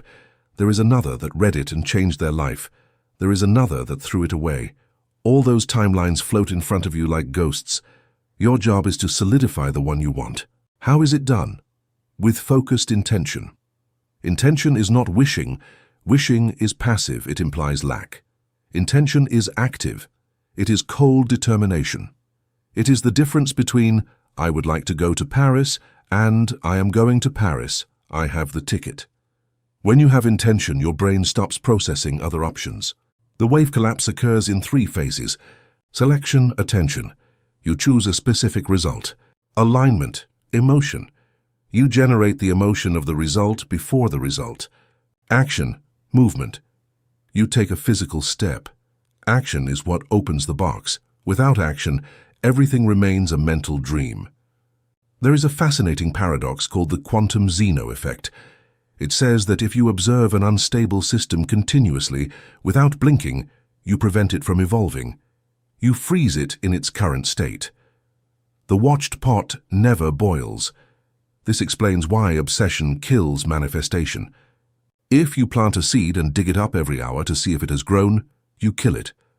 If you send a message to someone you like and check the phone every 30 seconds, you are projecting anxiety, incoherence, and freezing the natural flow. Intention requires balance. Set the goal, then let go of control. Fear the paradox of the skeptical observer. The radical skeptic has a serious problem. Their disbelief is also a form of faith. If you firmly believe that this is not going to work, you are acting as a very powerful quantum observer. You are observing failure. By observing failure with such certainty, you collapse the wave into the failure result. When the experiment fails, the skeptic says, I knew it, I was right. No, friend, you weren't right, you had influence. Your active skepticism interfered with the experiment. It is the nocebo effect applied to reality. For metaphysics to work, you need to, even temporarily, suspend disbelief. Phi, the practice quantum protocol for skeptics. Let's play at being quantum gods. Let's try to collapse waves deliberately. Exercise 1. The decision collapse. Stop floating. Indecision is the state of quantum superposition. While you doubt, you spend energy keeping all options alive. Choose a small area where you are doubting. Make the instantaneous collapse. Decide, I am going to do X. Notice how the anxiety disappears. The reality reorganizes around your decision. Exercise 2. The Pygmalion effect, collapsing others. Studies show that if a teacher believes a student is gifted, that student will raise their grades. The expectation of the observer creates the reality of the observed. Choose someone who irritates you. For 3 days, look for evidence of their intelligence or goodness. You have changed their reality with your gaze. Exercise 3. The micro-intention, the segment. Before starting any new activity, getting in the car or call eating, take 10 seconds. Close your eyes. Visualize the perfect end result. This call will be productive and kind. You are pre-paving the future. You are sending the observer ahead of you to collapse the wave before your body arrives. Chapter 8. Time does not exist. Living in the now, the only user interface that works. The distinction between past, present, and future is only a stubbornly persistent illusion. Albert Einstein. The clock talks loud. I try not to listen to it. It reminds me that there is an end. James Hetfield, Metallica. Look at your wrist, or the corner of your computer screen. There it is, the counter, 1435, 1436. That sequence of numbers governs your life with absolute tyranny. It tells you when to eat, when to sleep, when to work, and when to be happy, usually Fridays after 18 Mao. You live convinced that you move through time like a train moves along a track. Behind you, you left the past station, which is real and solid, full of your errors, and you are heading toward the future station, which is real and threatening, full of uncertainty. But I have news that will annoy your common sense. That train does not move, the track does not exist, and the stations are hallucinations projected by your frontal lobe. For a pragmatic skeptic, the spirituality of here and now, popularized by Eckhart Tolle and Zen Buddhism, usually sounds like a hippie excuse not to plan for retirement or to arrive late to meetings. It sounds like irresponsibility. If I only live in the now, who pays the mortgage next month? This chapter is not about sitting in a lotus position, contemplating a flower while your house is being foreclosed. This chapter is about cognitive efficiency. It is about the scientific fact that the human brain consumes an absurd amount of glucose, simulating futures that never happen, and reconstructing pasts that no longer exist. It leaves you without energy to operate the only thing that is real, the present moment. We are going to explore why anxiety is a temporal calculation error, why depression is a memory failure, and how modern physics suggests that eternity is not a long time, but outside of time. Theory the myth, the straight line in the river. Our Western culture has sold us a linear metaphor of time. Birth, life, death, past, present, future. We believe that time is a river that flows and drags us along. The myth says that you must sacrifice the present to secure the future. They tell you, study now, suffer to have a good job tomorrow. Work now, suffer to have a good retirement tomorrow. The logical problem with this system is that tomorrow never arrives. When you reach the future, it has become the present. And since you have trained your brain to sacrifice the present, you will keep sacrificing it for a new imaginary future. It is the carrot tied to the stick in front of the donkey. The donkey runs but never eats. The skeptic believes that being realistic means worrying about the future. Pragmatic metaphysics says, worrying is not planning. Planning is an action done in the present. Worrying is a simulation of pain suffered in the present for something that is not happening.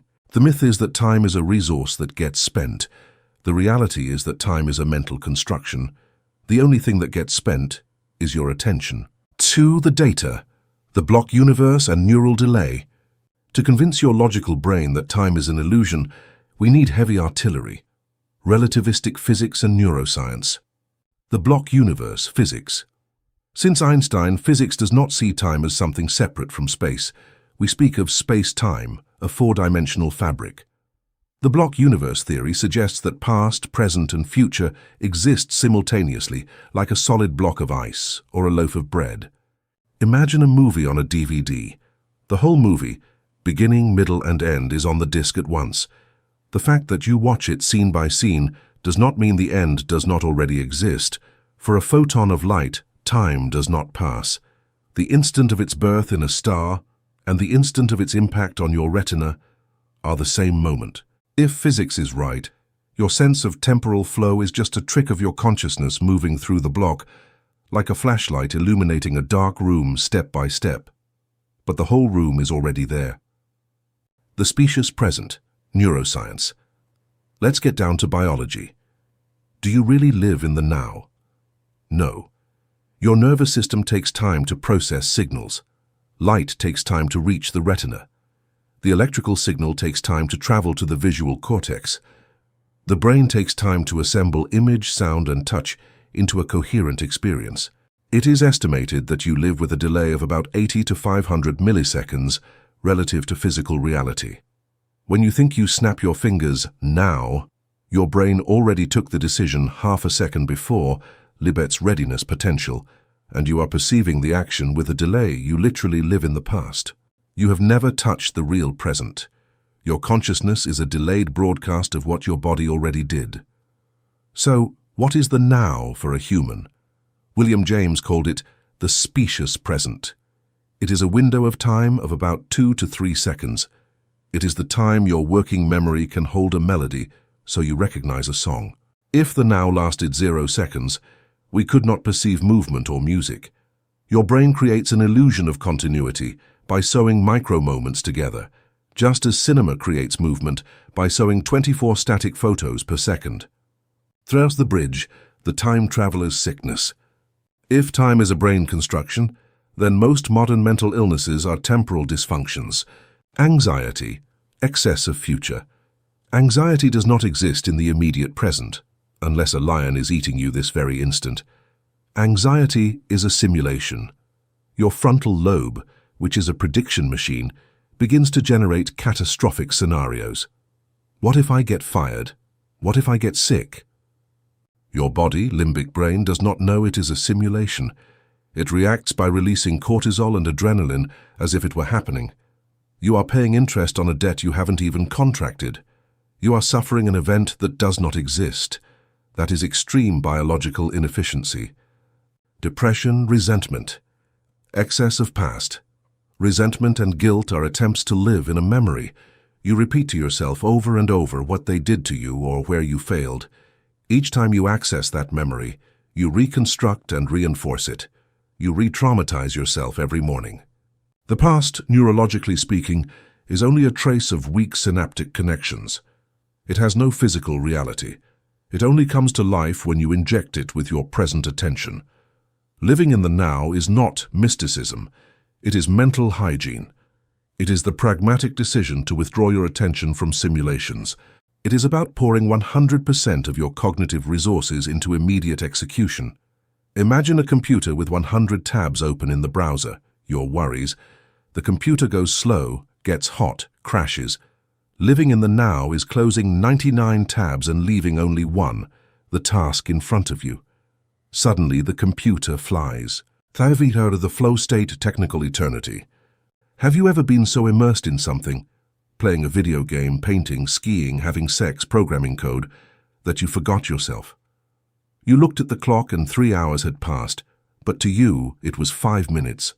That is called the flow state.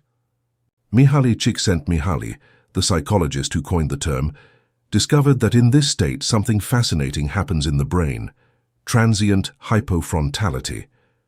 The prefrontal cortex, the part of the brain that judges, plans, and worries about the self and time, temporarily shuts down. The self disappears. Time disappears. Only the action remains. In a flow state, you are purely metaphysical. You are merged with the activity. Performance skyrockets. Some studies say up to 500%. Creativity explodes. Why? Because there is no temporal noise. You are not thinking about if you are doing it well. You are being. Elite athletes, surgeons, and virtuoso musicians live here.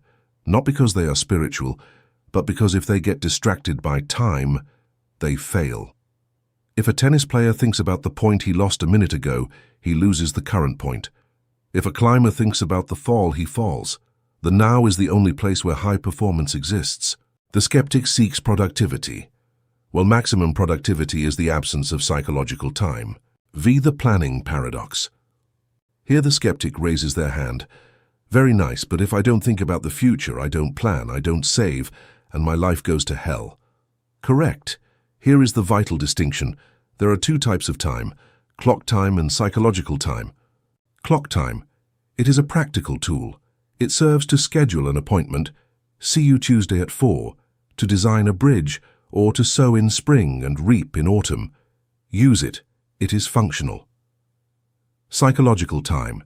It is the emotional identification with time. It is when your happiness depends on the future. This is poison. The skeptical metaphysician uses clock time, but does not swallow psychological time. He plans the future, action in the present, but does not worry about the result, attachment to the future. He learns from the past, analysis in the present, but does not carry the guilt, past identity. The paradox. The more present you are, the better future you create. If you obsess over the future, you neglect the quality of your present action, and a mediocre present creates a mediocre future. If you forget the future and put all your excellence into the brick you are laying right now, the wall will build itself. Fast, death is a counselor of the now. The reason we are obsessed with time is because we know it ends. The fear of death is the engine of temporal neurosis. We want to save time, kill time, gain time, as if we could put it in a bank. You can't. Time is not something you have. It is something you are.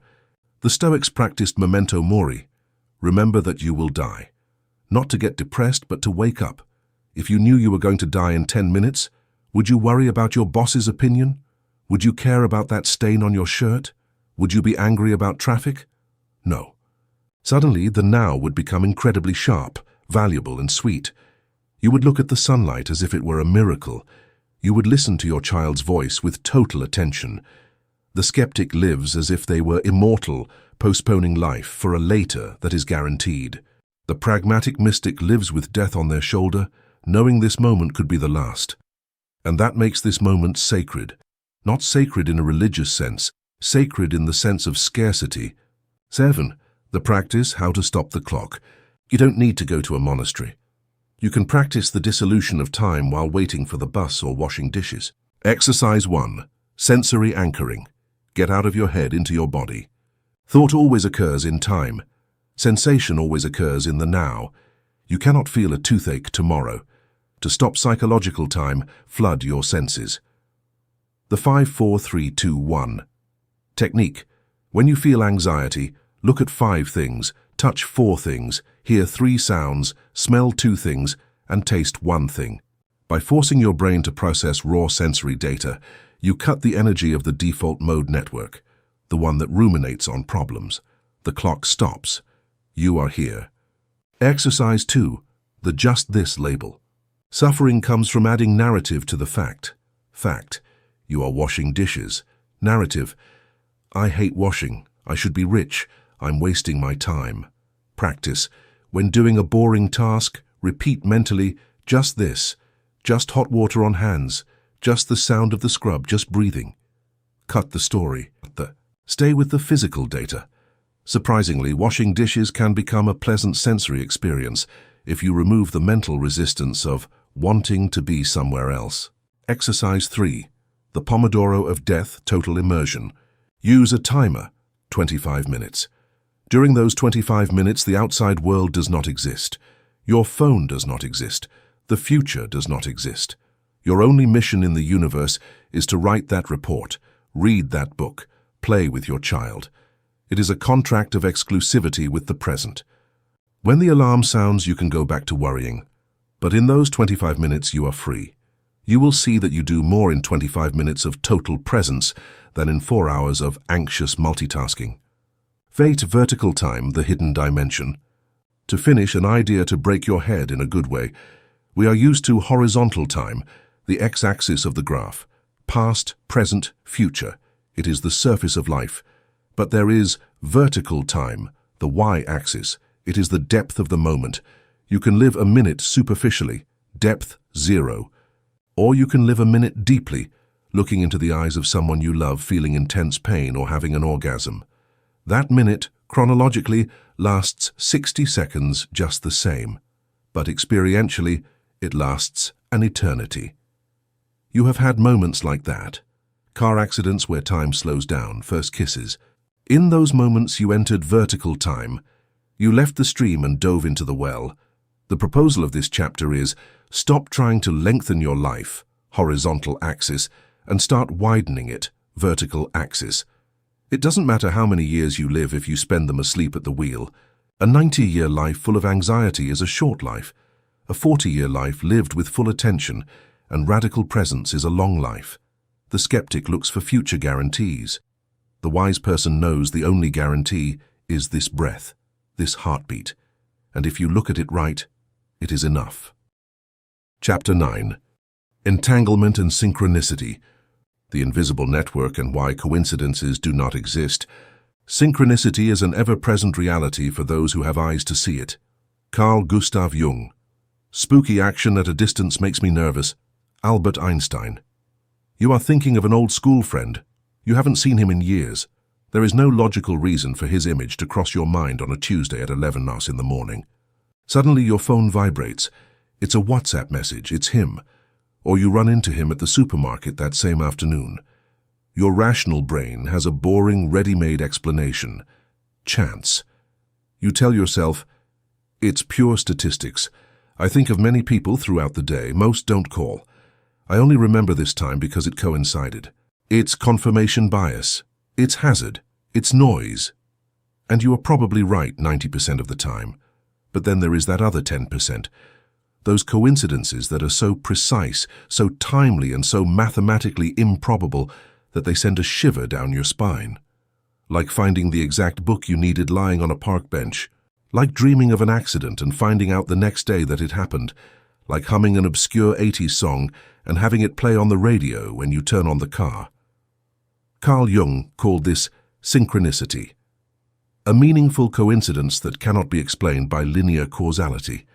For a skeptic, accepting that this has meaning is dangerous. It opens the door to superstition, horoscopes, and believing that the universe is a butler leaving us breadcrumb trails. But what if I told you that the most advanced physics of the 21st century no longer believes in local chance? What if I told you that the separation between you and the rest of the world is an optical illusion? Welcome to Chapter 9. We are going to dive into quantum entanglement and network theory. We are going to discover that you are not an island, but a node in an infinite network of information, and that pulling a thread here can move a mountain on the other side of the world. The myth. The universe speaks to you. Signs and semiotics. Magical thinking sees signs in everything. If you see the number 1111 on the clock, it's an angel. If you find a white feather, it's your deceased grandmother. If you break a glass, it's a bad omen. This approach is narcissistic, believing the cosmos bothers to organize clocks for you, and paranoid. It turns life into an exhausting scavenger hunt. The skeptic rejects this with fury. The skeptic says, the clock marks 11:11 twice a day. You only notice it because your RAS, Chapter 1, seeks patterns. It is apophenia, seeing patterns where there are none. But there is a middle ground between mystical delirium and materialistic blindness. The myth says that the universe sends you messages from the outside. The hypothesis we are going to explore is that you and the universe are connected from the inside. It's not that the universe speaks to you, it's that you are part of the universe thinking about itself. The data, spooky action at a distance. To understand connectivity, we have to go to the smallest level. In 1935, Einstein, Podolsky, and Rosen wrote an article trying to prove that quantum mechanics was incomplete. They pointed out an absurd prediction of mathematics, quantum entanglement. According to the theory, if two particles interact and then separate, they still share a wave function. They are entangled. If you send one particle to New York and the other to the moon, and you measure the spin of the one in New York, and it turns out to be up, the particle on the moon will instantly collapse into down spin. regardless of distance, faster than light, as if they knew what was happening to each other instantly. Einstein called it spooky action at a distance and said it was impossible. But in 1982, physicist Alain Aspect proved it in the lab, and in 2022, the Nobel Prize in Physics went to Aspect, Clauser, and Zeilinger for definitively confirming that the universe is non-local. Non-locality is a concept that breaks the brain. It means that, at a fundamental level, distance is an illusion. Particles do not send messages to each other. They are the same thing manifested in two different points of space. Now apply this to biology. You are made of subatomic particles. Those particles were born in the Big Bang, where all matter was concentrated in a single point. Technically, all the particles in your body were entangled with all the particles of all other people in the universe at the origin. If quantum physics allows instant wireless connection, is it so far-fetched to think that two human brains could share information non-locally when there is a strong emotional bond? Science hasn't proven telepathy yet, but it has destroyed the argument that it is physically impossible. The mechanism exists. We only lack an understanding of the scale. Threshe the bridge Wolfgang Pauli and Carl Jung, the physicist and the psychologist. One of the most fascinating bromances in intellectual history was that of Wolfgang Pauli, Nobel Prize in Physics, father of the exclusion principle, and Carl Jung, father of analytical psychology. Pauli was obsessed with synchronicity. As a physicist, he saw that causality, cause and effect, did not explain everything. Together they developed the idea that synchronicity is an acausal connecting principle. Causality, you hit a ball and it moves. Classical physics. Synchronicity, two events occur simultaneously and have a shared meaning, although one does not cause the other. Physics of meaning. Imagine two perfect clocks. One is in London and another in Tokyo. Both strike 12 hours at the same time. Did the London clock cause the Tokyo one to strike 12? No. Is it coincidence? No. They are synchronized by an underlying design. Jung suggested that the human mind, psyche, and physical matter, physis, are two sides of the same coin, the unus mundus. When you have a very intense emotional state, external reality often reorganizes itself to reflect that state. It's not that your mind moves objects. It's that mind and matter dance to the same rhythm at that moment. That's why synchronicities usually occur in moments of crisis, death, or great life changes. Pursue the mathematics of miracles, Littlewood's law. Here the skeptic interjects, okay, very poetic, but what about statistics? Let's talk about Littlewood's law of miracles. Cambridge mathematician J.E. Littlewood defined a miracle as an event that has a probability of 1 in a million. He calculated that during the hours we are awake, we experience an event every second. That's about 30,000 events a day, 1 million events a month. Statistically, you should experience a miracle, a 1 in 1,000,000 event, approximately once a month. If nothing extraordinary ever happened to you, that would be statistically impossible. Coincidence is inevitable in a system with so much data. But this doesn't take away the magic. It gives it. It means that chaos is structured to surprise you. It means that the improbable is paradoxically probable. The work of the skeptical metaphysician is not to worship coincidence, but to use it. It is a data point. If you meet the same person 3 times in a week, use it. Be the collective unconscious, the cloud. Jung spoke of the collective unconscious, a deep layer of the psyche that all humans share.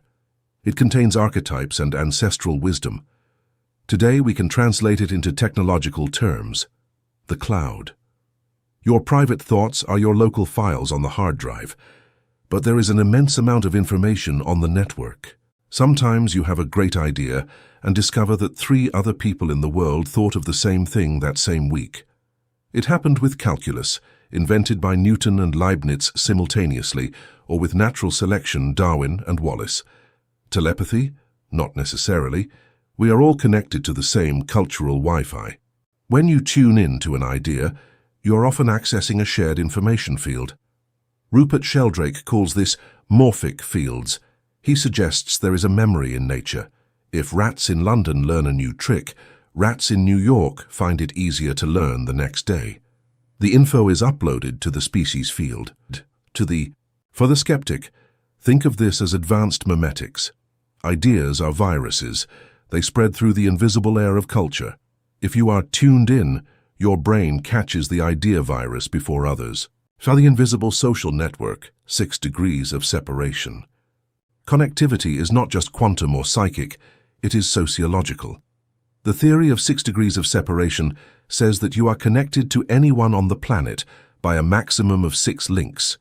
You are 6 handshakes away from the President of the United States or a farmer in Mongolia. This explains many social synchronicities. What a small world, might we exclaim. It's not that the world is small, it's that it is a small world network, a mathematical term where any node can be reached in a few jumps. Intuition is often your brain processing this network subconsciously. Your brain has noticed subtle patterns, a tone of voice, a mention in a conversation months ago. When you suddenly say, "I have a feeling I should call John," and John just needed help, it's not magic. Your brain has connected the dots much earlier than your logic. Intuition is biological big data. 7. The Baader-Meinhof phenomenon, frequency illusion. Back to healthy skepticism. Sometimes synchronicity is simply the Baader-Meinhof phenomenon. You learn a new word today, and tomorrow you hear it 3 times. Did the universe put it there? No, it was always there.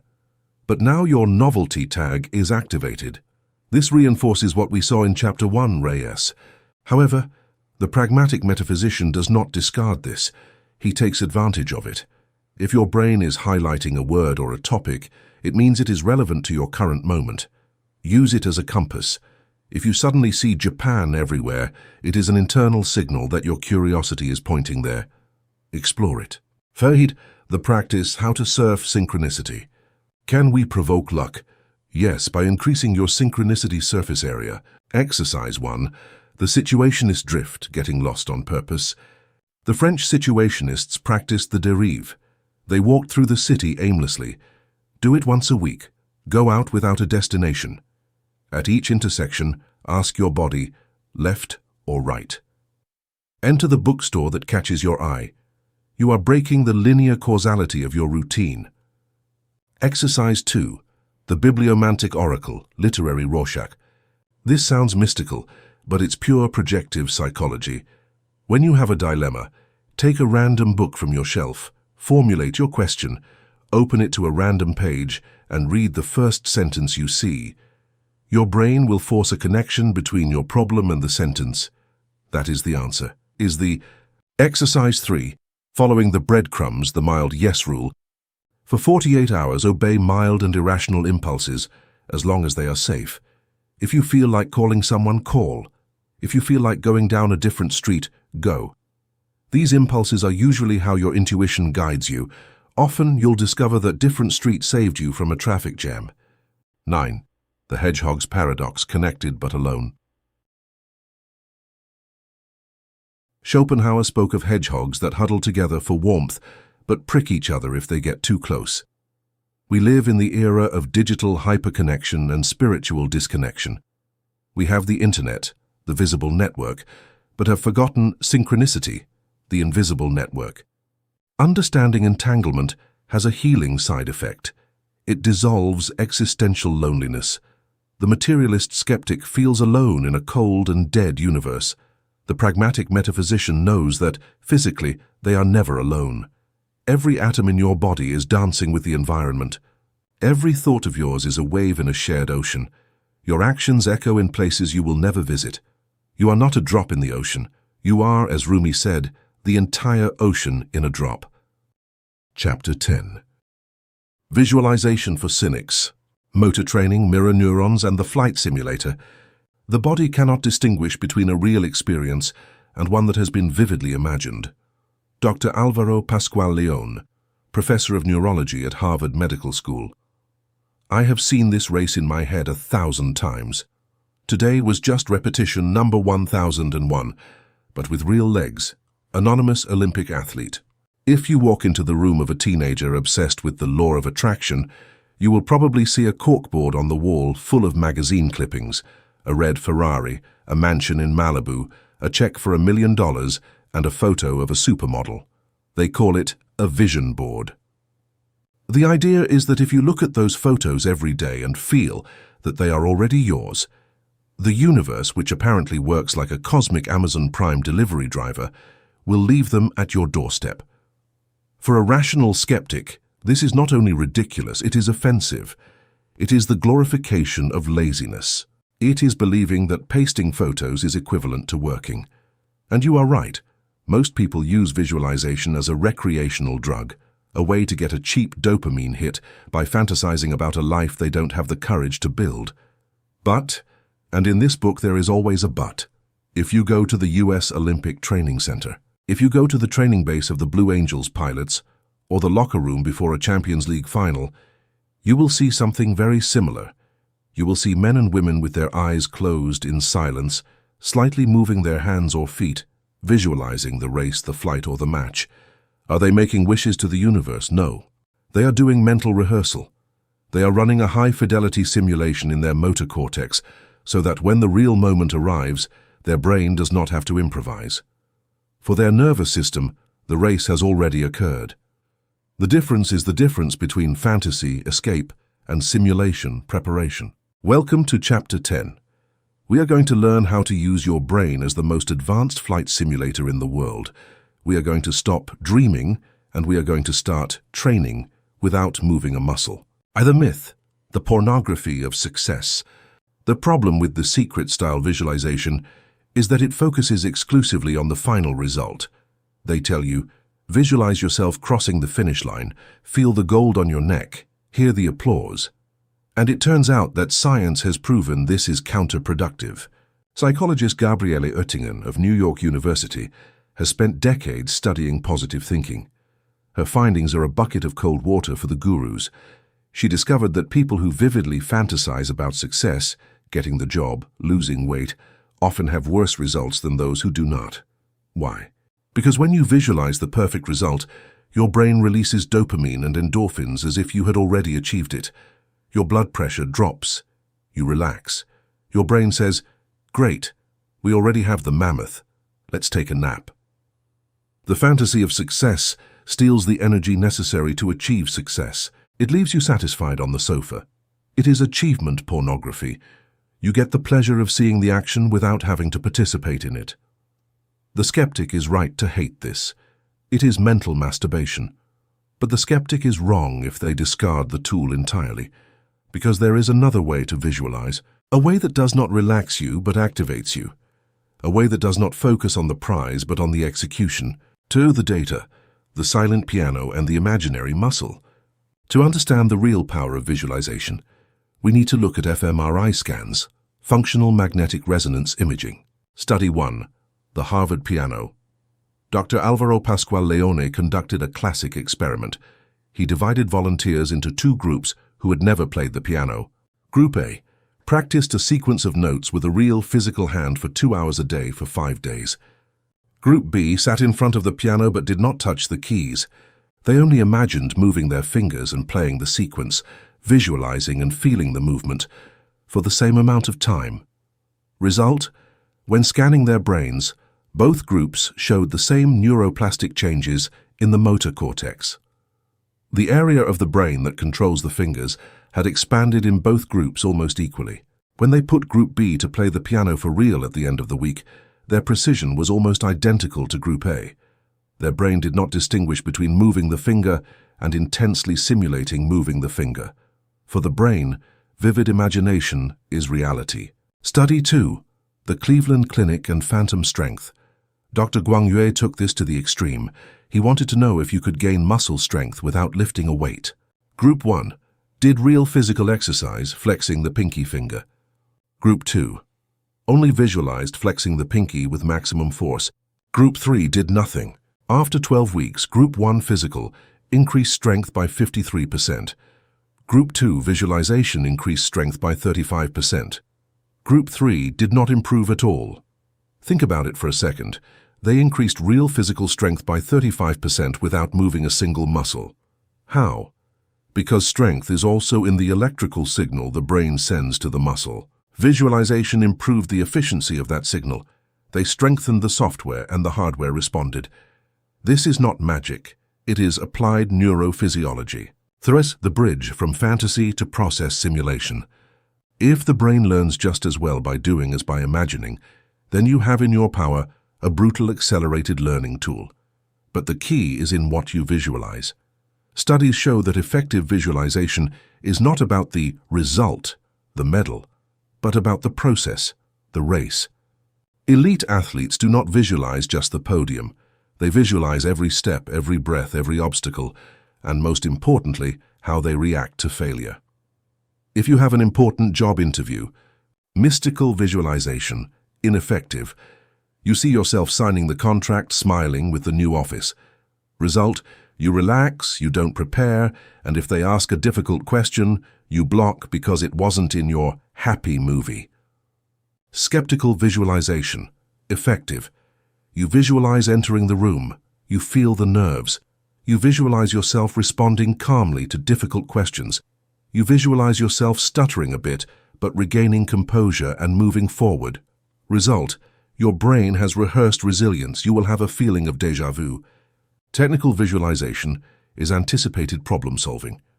It is a flight simulator where you can crash 1,000 times without dying, so you don't crash the only time it counts. For the mechanism, why does it work? Neural myelination. Every time you repeat a thought or an imagined action, your neurons fire together. With repetition, a layer of myelin is created around the axon, the cable of the neuron. Myelin is an insulator that makes the electrical signal travel up to 100 times faster. Visualizing is paving the neural highway before the first car passes. RAS preparation. Chapter 1. By visualizing the process, you are programming your reticular activating system to recognize the necessary resources. If you visualize how to write your book, your brain will start to notice free moments in your schedule. Anxiety reduction. Systematic desensitization. The brain is afraid of the unknown.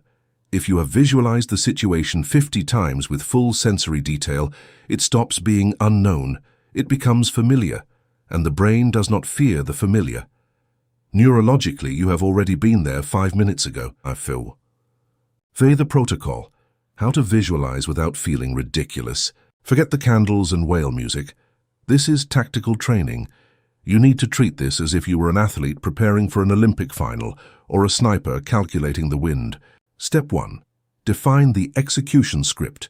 You cannot visualize being rich. That is too vague. You have to visualize a concrete action. Example, making the sales presentation to the difficult client. Write the critical steps. Connect the computer. The client's skeptical face. You breathing and starting with a firm voice. Step 2. High sensory fidelity, VK. For the brain to believe the simulation, it is not enough to see it. You have to trick all the senses. Use the VK model. Visual, what is the light like? What color is the tie? Auditory, hear the hum of the projector. Kinesthetic, most important, feel the temperature, feel the clicker in your hand. The more sensory details you add, the more brain areas are activated. If you only think it, it is intellectual.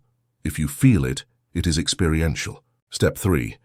Associated versus dissociated perspective. Dissociated, third person. You see yourself from the outside like a camera on the ceiling, useful for analyzing body language. Associated, first person. You see through your own eyes, you see the client's hands, not your own face. For motor training, this is much more powerful. Step 4. The failure simulator. Stoic negative visualization. This is where we separate from the naive law of attraction. Positive thinking says, don't think about anything going wrong. Skeptical, stoic thinking says, think about everything that can go wrong and visualize yourself solving it. In your simulation, deliberately introduce a glitch. The projector doesn't work. The client insults you. Now, in the visualization, do not visualize yourself collapsing. Visualize yourself breathing, staying calm, and solving the problem. This creates self-efficacy. Your brain will say, I have the protocol loaded. The practice, the 5-minute mental gym. You don't need hours. You need intensity and frequency. The best time is right before sleeping, theta waves, or right upon waking, or in the car before entering the event. The lemon exercise, warm-up. Before visualizing your goal, do the lemon test to turn on the sensory machinery. Imagine biting a lemon until you salivate. Once your body responds physically to an image, you are ready to insert the complex program. The rehearsal routine. Quick relaxation, 1 min. Take deep breaths to lower brainwaves to alpha. Scenario loading, 1 min. Build the environment with VAK details. Process execution, 2 min. Perform the action in real time, not fast forward. Feel the effort. Glitch and resolution, 1 min. Introduce an obstacle and overcome it. Emotional closure. Finish with the physical feeling of satisfaction. Certain applications for the skeptic. What is this for in the real life of someone who is not an Olympic athlete? Social skills. Visualize the perfect interaction. You are training your mirror neurons not to react with fear. Skill acquisition. Learning to drive, to code. Visualize the movements. This consolidates memory better than just reading. Physical healing. If you have an injury, visualize moving the limb. This keeps neural pathways active and prevents atrophy. Identity change. Want to quit smoking? Visualize yourself in a stressful situation, taking a breath and drinking water instead of lighting up. You are rehearsing your new identity. Fate of the fantasy trap. Final warning. There is a real danger. Fantasy addiction. If you use visualization to escape your miserable reality and feel good for a while, you are using a drug. That is not metaphysics, it is evasion. The gold rule of the skeptical metaphysician is visualization plus massive action, result. Visualization, massive action, und delusion. Visualization does not do the work for you. Visualization makes the work easier, more precise and more effective when you actually start doing it. Prepare the ground, sharpen the axe, but you have to chop the tree. If you visualize yourself writing a book but never sit down to write, you are just a dreamer. If you visualize yourself writing, overcoming the block, and then you open the laptop, you are a professional writer. Chapter 11. The Law of Reversed Effort. Detachment, performance anxiety, and why banks only like to lend money to those who don't need it. When you try to stay on the surface of the water, you sink, but when you try to submerge, you float. Alan Watts, the philosopher of Let It Be. If you want something desperately, you stink of lack, and lack is the most potent repellent in the universe. Law of the market and dating. Imagine it is 3 a.m. You have a crucial meeting tomorrow at 8 a.m. You need to sleep. You tell yourself, I have to fall asleep now. You close your eyes tightly. You order yourself to relax. You count sheep with fury. You look at the clock, 3:15 a.m. Panic rises. If I don't sleep now, I'll be dead tomorrow. You try harder. The result? You are wider awake than ever. Your heart is racing. You are injected with cortisol. Now imagine you give up. You say, to hell with it. I'm not going to sleep. I don't care. I'll just lie here resting my eyes, and if I don't sleep, I'll go to the meeting like a zombie. You stop trying. You let go of control. You accept it. The result? You fall asleep in 5 minutes. Welcome to the law of reversed effort. This law establishes an uncomfortable truth for the Western mindset obsessed with hard work. In certain domains of life, conscious effort is not only useless, it is counterproductive. The more you try to force a result, the further you push it away. The more you try to remember a name, the more it stays stuck on the tip of your tongue. The more you try to act natural on a date, the more awkward and robotic you seem. The more you try not to tremble, the more you shake. Philosopher Aldous Huxley called it grace. Athletes call it the zone. Psychologists call it flow. But to enter that state, you have to do something that goes against all your survival instincts. You have to stop trying so hard. You have to practice strategic detachment. In this chapter, we will discover why your brain sabotages itself when it cares too much, and why indifference is the most powerful manifestation tool there is. The myth. He who follows it gets it. The lie of linear effort. Our culture worships effort. We are bombarded with hustle stories about never giving up, about chasing the dream until you catch it. The equation they sell us is desire plus maximum effort. Sure success. Popular metaphysics sometimes reinforces this. Visualize it with strength. Desire it with all your soul, ask for it every day. But if you have tried this, You know the result is usually frustration. The universe seems to have a perverse sense of humor. It gives things to people who don't care that much and denies them to those who are desperate. The spiritual myth says, you have to let go to receive. The skeptic replies, that is an excuse for losers. But here is the nuance. There is a difference between intention, having a clear goal, and attachment, neurotic need for the result. Intention is an arrow pointing at the target. Attachment is a trembling hand that won't release the bowstring because it fears missing. If you don't release the string, the arrow never flies. Tear the data, the Yerkes-Dodson law, the stress curve. To understand why wanting it too much ruins your life, let's look at experimental psychology. In 1908, psychologists Robert Yerkes and John Dodson discovered an empirical relationship between pressure and performance. It is an inverted U-shaped curve. Low stress, boredom.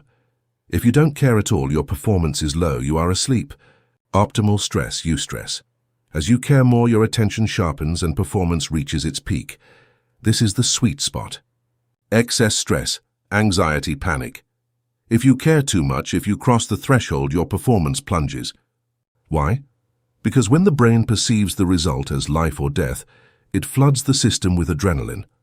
This shuts down the prefrontal cortex, logic, creativity, and turns on the amygdala, fight, flight. This explains the choking effect. Elite athletes sometimes miss the decisive penalty because winning is too overwhelming. They move from implicit control, automatic fluid, to explicit control, manual, conscious. They start thinking about how to move the foot. Conscious thought is too slow for complex action. They trip over their own mental shoelaces.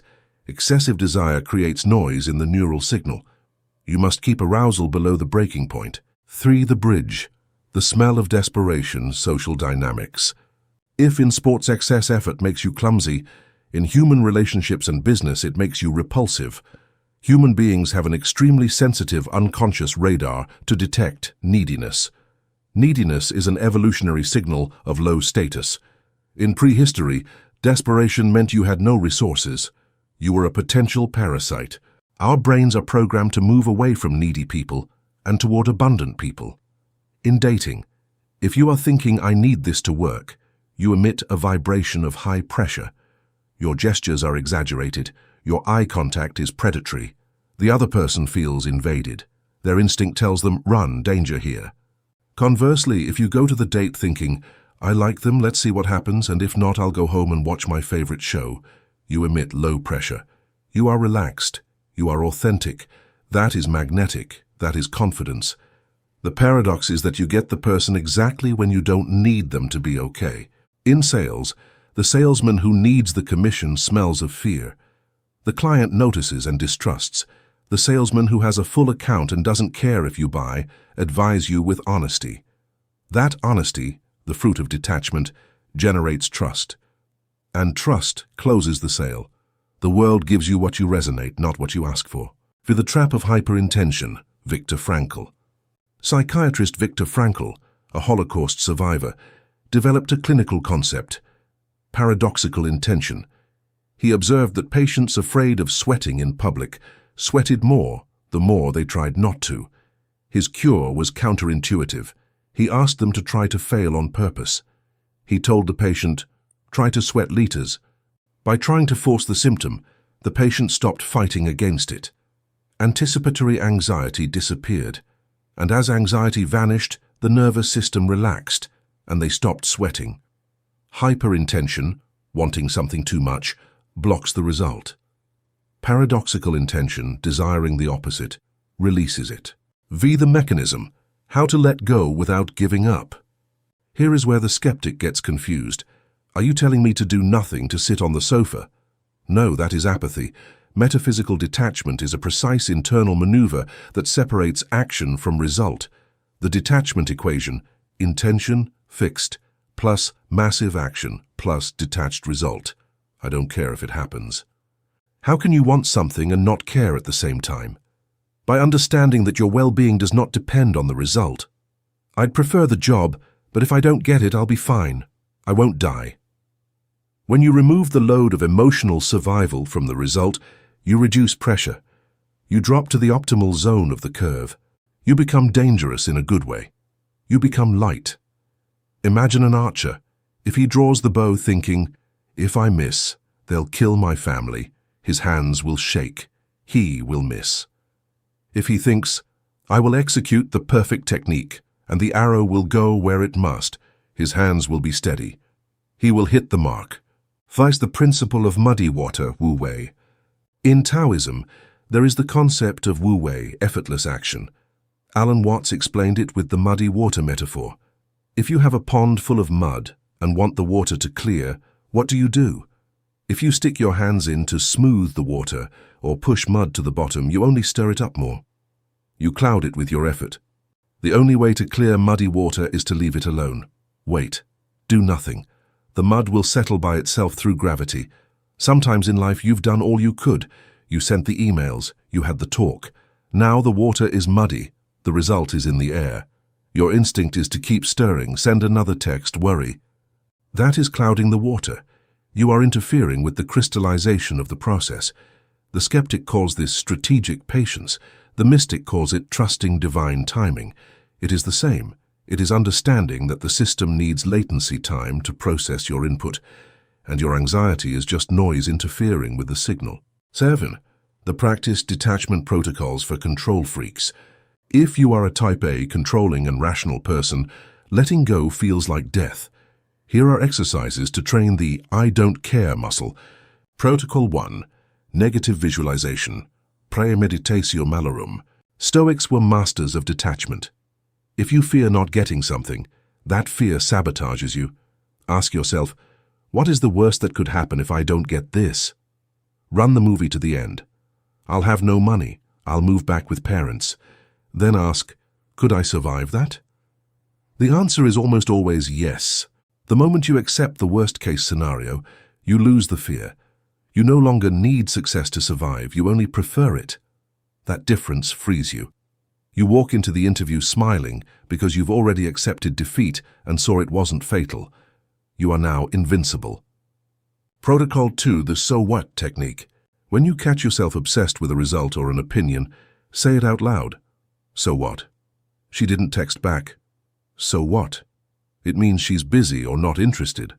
Life goes on. They rejected the project. So what? There are 1,000 more companies. So what? Short circuits personal importance. It deflates drama. Protocol 3, identity diversification. Toxic attachment happens when you put all eggs in one basket. If your whole identity is being the manager, losing the job is the death of the self. Detachment is born from diversification. Have multiple sources of meaning. I am a manager, and a father, and a runner, and a friend. If one column falls, the building stays up. 30. The final test. Do you want it or need it? To close, ask yourself this question regarding any stalled desire. Can I be happy right now without having this? If the answer is no, you have a problem. You are in a state of need. You are in the negative law of reversed effort. If the answer is yes, you are in the sweet spot. You are in a state of preference. The final paradox is this. You are only ready to have something when you no longer need it to be happy. At that moment, you become a clean channel. There is no resistance. Suddenly, the message arrives. The money enters. The love appears. You smile and say, "Welcome. I would have been fine without this, but thank you." That is the attitude of a king or queen. The other is the attitude of a beggar, and the universe, brutal and meritocratic as it is, does not give alms to emotional beggars. It does business with royalty. Chapter 12. Gratitude as a survival strategy. The negativity bias, the chemistry of resilience, and why your brain wants you to be unhappy. It is not that happy people are grateful. It is that grateful people are happy. Francis Bacon, father of empirism. Your brain is not designed to make you happy. It is designed for you to survive. Happiness is your responsibility. Tony Robbins, quoting basic evolutionary biology. If I tell you that the final key to hacking your reality is saying thank you, it is likely you will want to close this book and ask for a refund. I understand. Gratitude has been hijacked by the most superficial wellness industry. It has become a hashtag, mind blessed, that people put under photos of their luxury vacations. It has become the condescending advice they give you when you are suffering. You should be grateful for your health, they tell you while your house is being foreclosed. It sounds like conformism. It sounds like shut up and don't complain. It sounds like a strategy to keep people tame and submissive. For the cynical skeptic, gratitude is a weakness. It is looking at the world through rose-colored glasses and ignoring the brutality of existence. It is for fools. The intelligent person analyzes problems. The fool gives thanks for the flowers. But what if I told you the grateful fool has a competitive biological advantage? What if I told you that gratitude is not a tender emotion, but a cognitive resource allocation algorithm? Nature does not waste energy on useless emotions. If the capacity to feel gratitude has survived millions of years of evolution, it is because it fulfills a vital function. It is a survival tool. In this chapter, we will discover that your brain comes from the factory with a software defect called negativity bias. We will see how that bias keeps you alive but miserable. And we are going to learn to use gratitude not as a prayer, but as a tactical weapon to rewire your nervous system and force it to see opportunities. Either hardware, the Velcro and Teflon brain. To understand why you need gratitude, first you have to understand why by default you are a wretch. It is not your fault. It is the fault of your ancestors. Imagine two cavemen 100,000 years ago. Grok the optimist. He leaves the cave, looks at the beautiful sunrise, smells the flowers and thinks, what a wonderful day. He does not pay much attention to the bushes. Mock the paranoid. He leaves the cave, ignores the sunrise and obsessively scans the bushes looking for saber-toothed tigers. He thinks, surely something wants to eat me today. Who survived? Grok was devoured by the tiger he did not see. Mock survived and passed on his paranoia genes. You are a descendant of Mock. Your brain is the result of millions of years of natural selection in favor of caution. To survive on the savannah, it was crucial to pay 10 times more attention to a threat, a noise in the grass, than to an opportunity, a fruit tree. Missing the fruit means temporary hunger. Missing the tiger means death. That is why neuropsychologists say the brain is Velcro for the bad and Teflon for the good. Negative experiences, insults, losses, fears, stick to your memory instantly and forever. Positive experiences, praise, gains, pleasures, slide off and disappear unless you make a conscious effort to retain them. This negativity bias is the reason why you can have a fantastic day with 10 good things. But if one person writes a negative comment on social media, you go to bed thinking only about that comment. Your RAS, Chapter 1, is configured by default in threat detector mode. In the modern world, this mechanism is a disaster. Your brain treats an email from your boss or an unexpected bill with the same chemical gravity as if it were a deadly predator. You live in a state of chronic alert, and a brain on alert cannot create, cannot solve complex problems, and cannot manifest anything but more stress. 2. The myth, gratitude is ignoring problems. Here is where the skeptic is wrong. He believes that practicing gratitude means denying negative reality. I have a debt of 50,000 euros. Do you want me to give thanks for the debt? That is stupidity. No, that is delusional denial. Strategic gratitude does not thank the problem. It thanks the resources you have to face it. The ungrateful person looks at the debt and thinks, I am ruined. It is unfair. The system is shit. I am going to die under a bridge. Their brain enters tunnel vision. It blocks. The person who practices strategic gratitude looks at the debt and says, this is shit, but thank God I have health to work. I have contacts in my phone I can call. I have a roof over my head while I solve this, and I have a functional brain. Do you see the difference?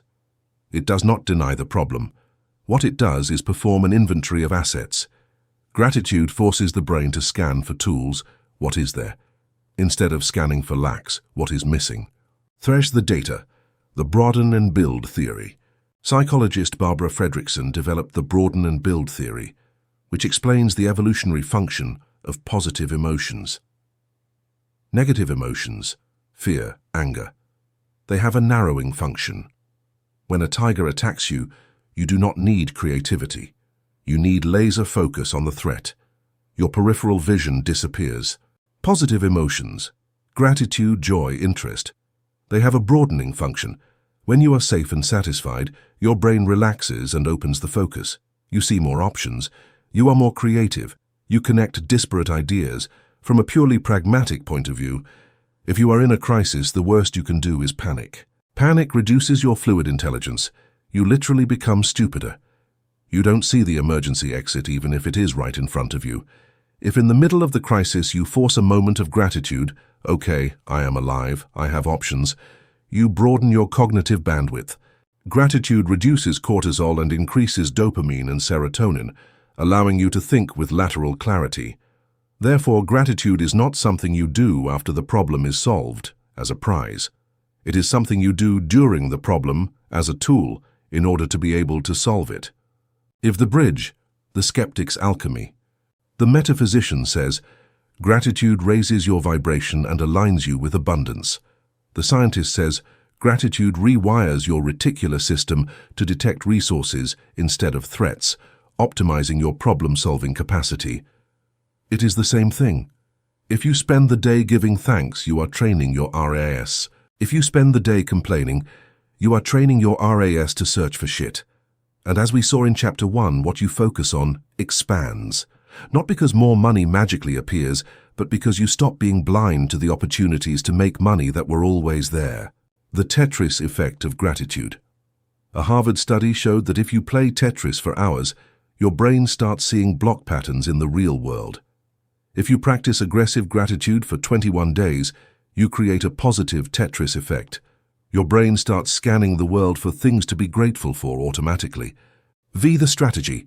How to be grateful when everything goes wrong. It is easy to give thanks when you win the lottery. That has no merit or biological utility. The real hack is giving thanks when you are in the mud.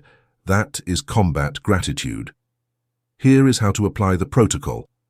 Level 1, the survival inventory, logistics. When you feel your life is a disaster, stop. Take out a sheet of paper. You are going to do a cold, hard audit of your physical assets. Do you have 2 legs that work? Market value, incalculable. Do you have access to drinking water? Luxury for 99% of history. Do you have internet access? This is not fool's comfort. It is reality calibration. Your dramatic monkey brain tells you everything is wrong.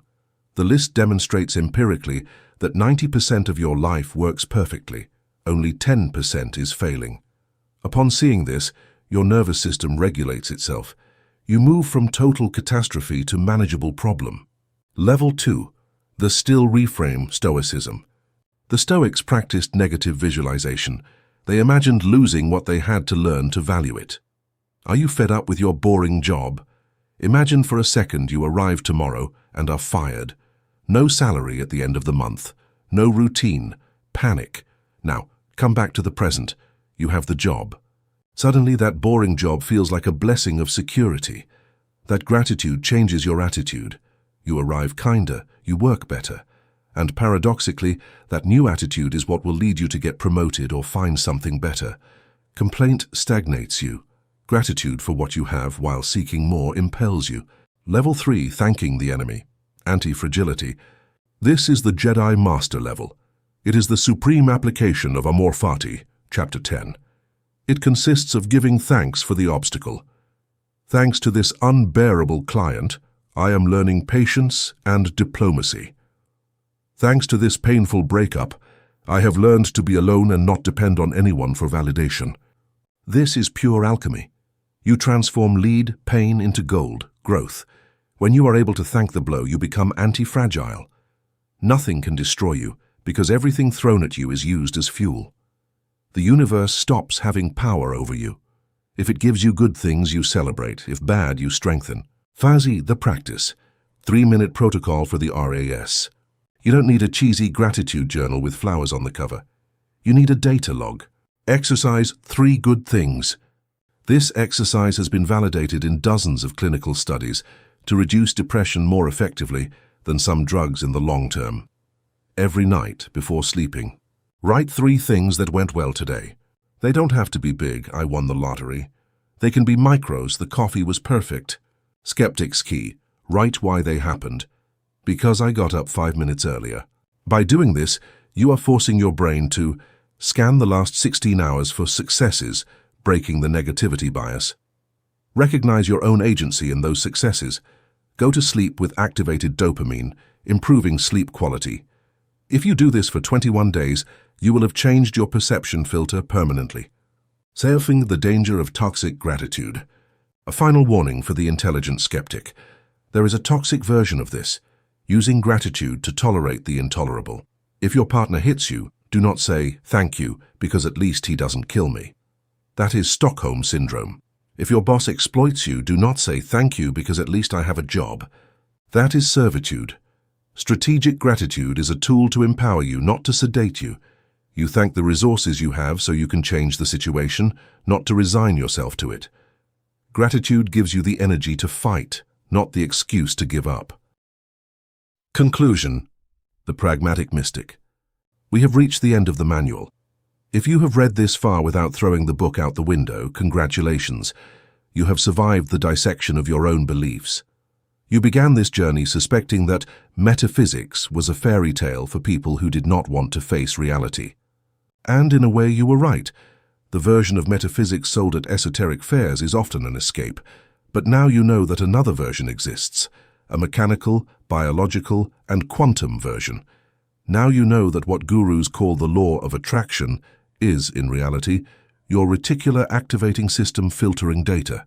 You know that decrees are neuro-linguistic programming instructions. You know that karma is systems theory and feedback loops. You know that vibration is limbic resonance and mirror neurons. And you know that faith is the deliberate management of your biology through the placebo effect. Does this take the magic out of life? On the contrary, it makes it much more impressive. Knowing that there is no magician behind the curtain, but that you are the magician, is the ultimate revelation. Here, a new identity is born, the pragmatic mystic. The pragmatic mystic does not meditate to elevate their spirit, but to lower their cortisol and optimize their frontal lobe. They do not visualize to make wishes upon a star, but to neurologically rehearse success and myelinate their motor circuits. They do not practice gratitude to be good, but to hack their evolutionary negativity bias and become anti-fragile. The pragmatic mystic does not need to believe in dogma. They only care about results. If lighting a candle helps them anchor a mental state of concentration, Pavlov effect, they will light the candle. They do it not for the wax, but for the anchor. If praying helps them release anxiety, law of reversed effort, they will pray. Not for the God, but for peace of mind. I invite you to live in this intersection. Walk with your feet firmly planted on the ground of logic, science, and massive action. But keep your head open to quantum possibilities, to intuition, and to the invisible. You do not have to choose between being rational or being spiritual. You can be both. You can be an engineer of reality. Starting today, life stops being something that happens to you and becomes something you do. You already have the manual. You already know where the buttons are. You already know how the software works. Complaining is no longer an option because you know it is a virus that you install yourself. Do not believe me. Do not believe a single word of what I have written in these pages. Skepticism remains your best tool, as long as you use it to test, not to paralyze yourself. Go out there and put it to the test. Turn your life into a laboratory. Be the scientist and the experiment at the same time. The universe is a black box. You introduce an input, thought, emotion, action, and it returns an output, reality. Stop shouting at the box. Start improving the input. Welcome to the game. It is your turn to play.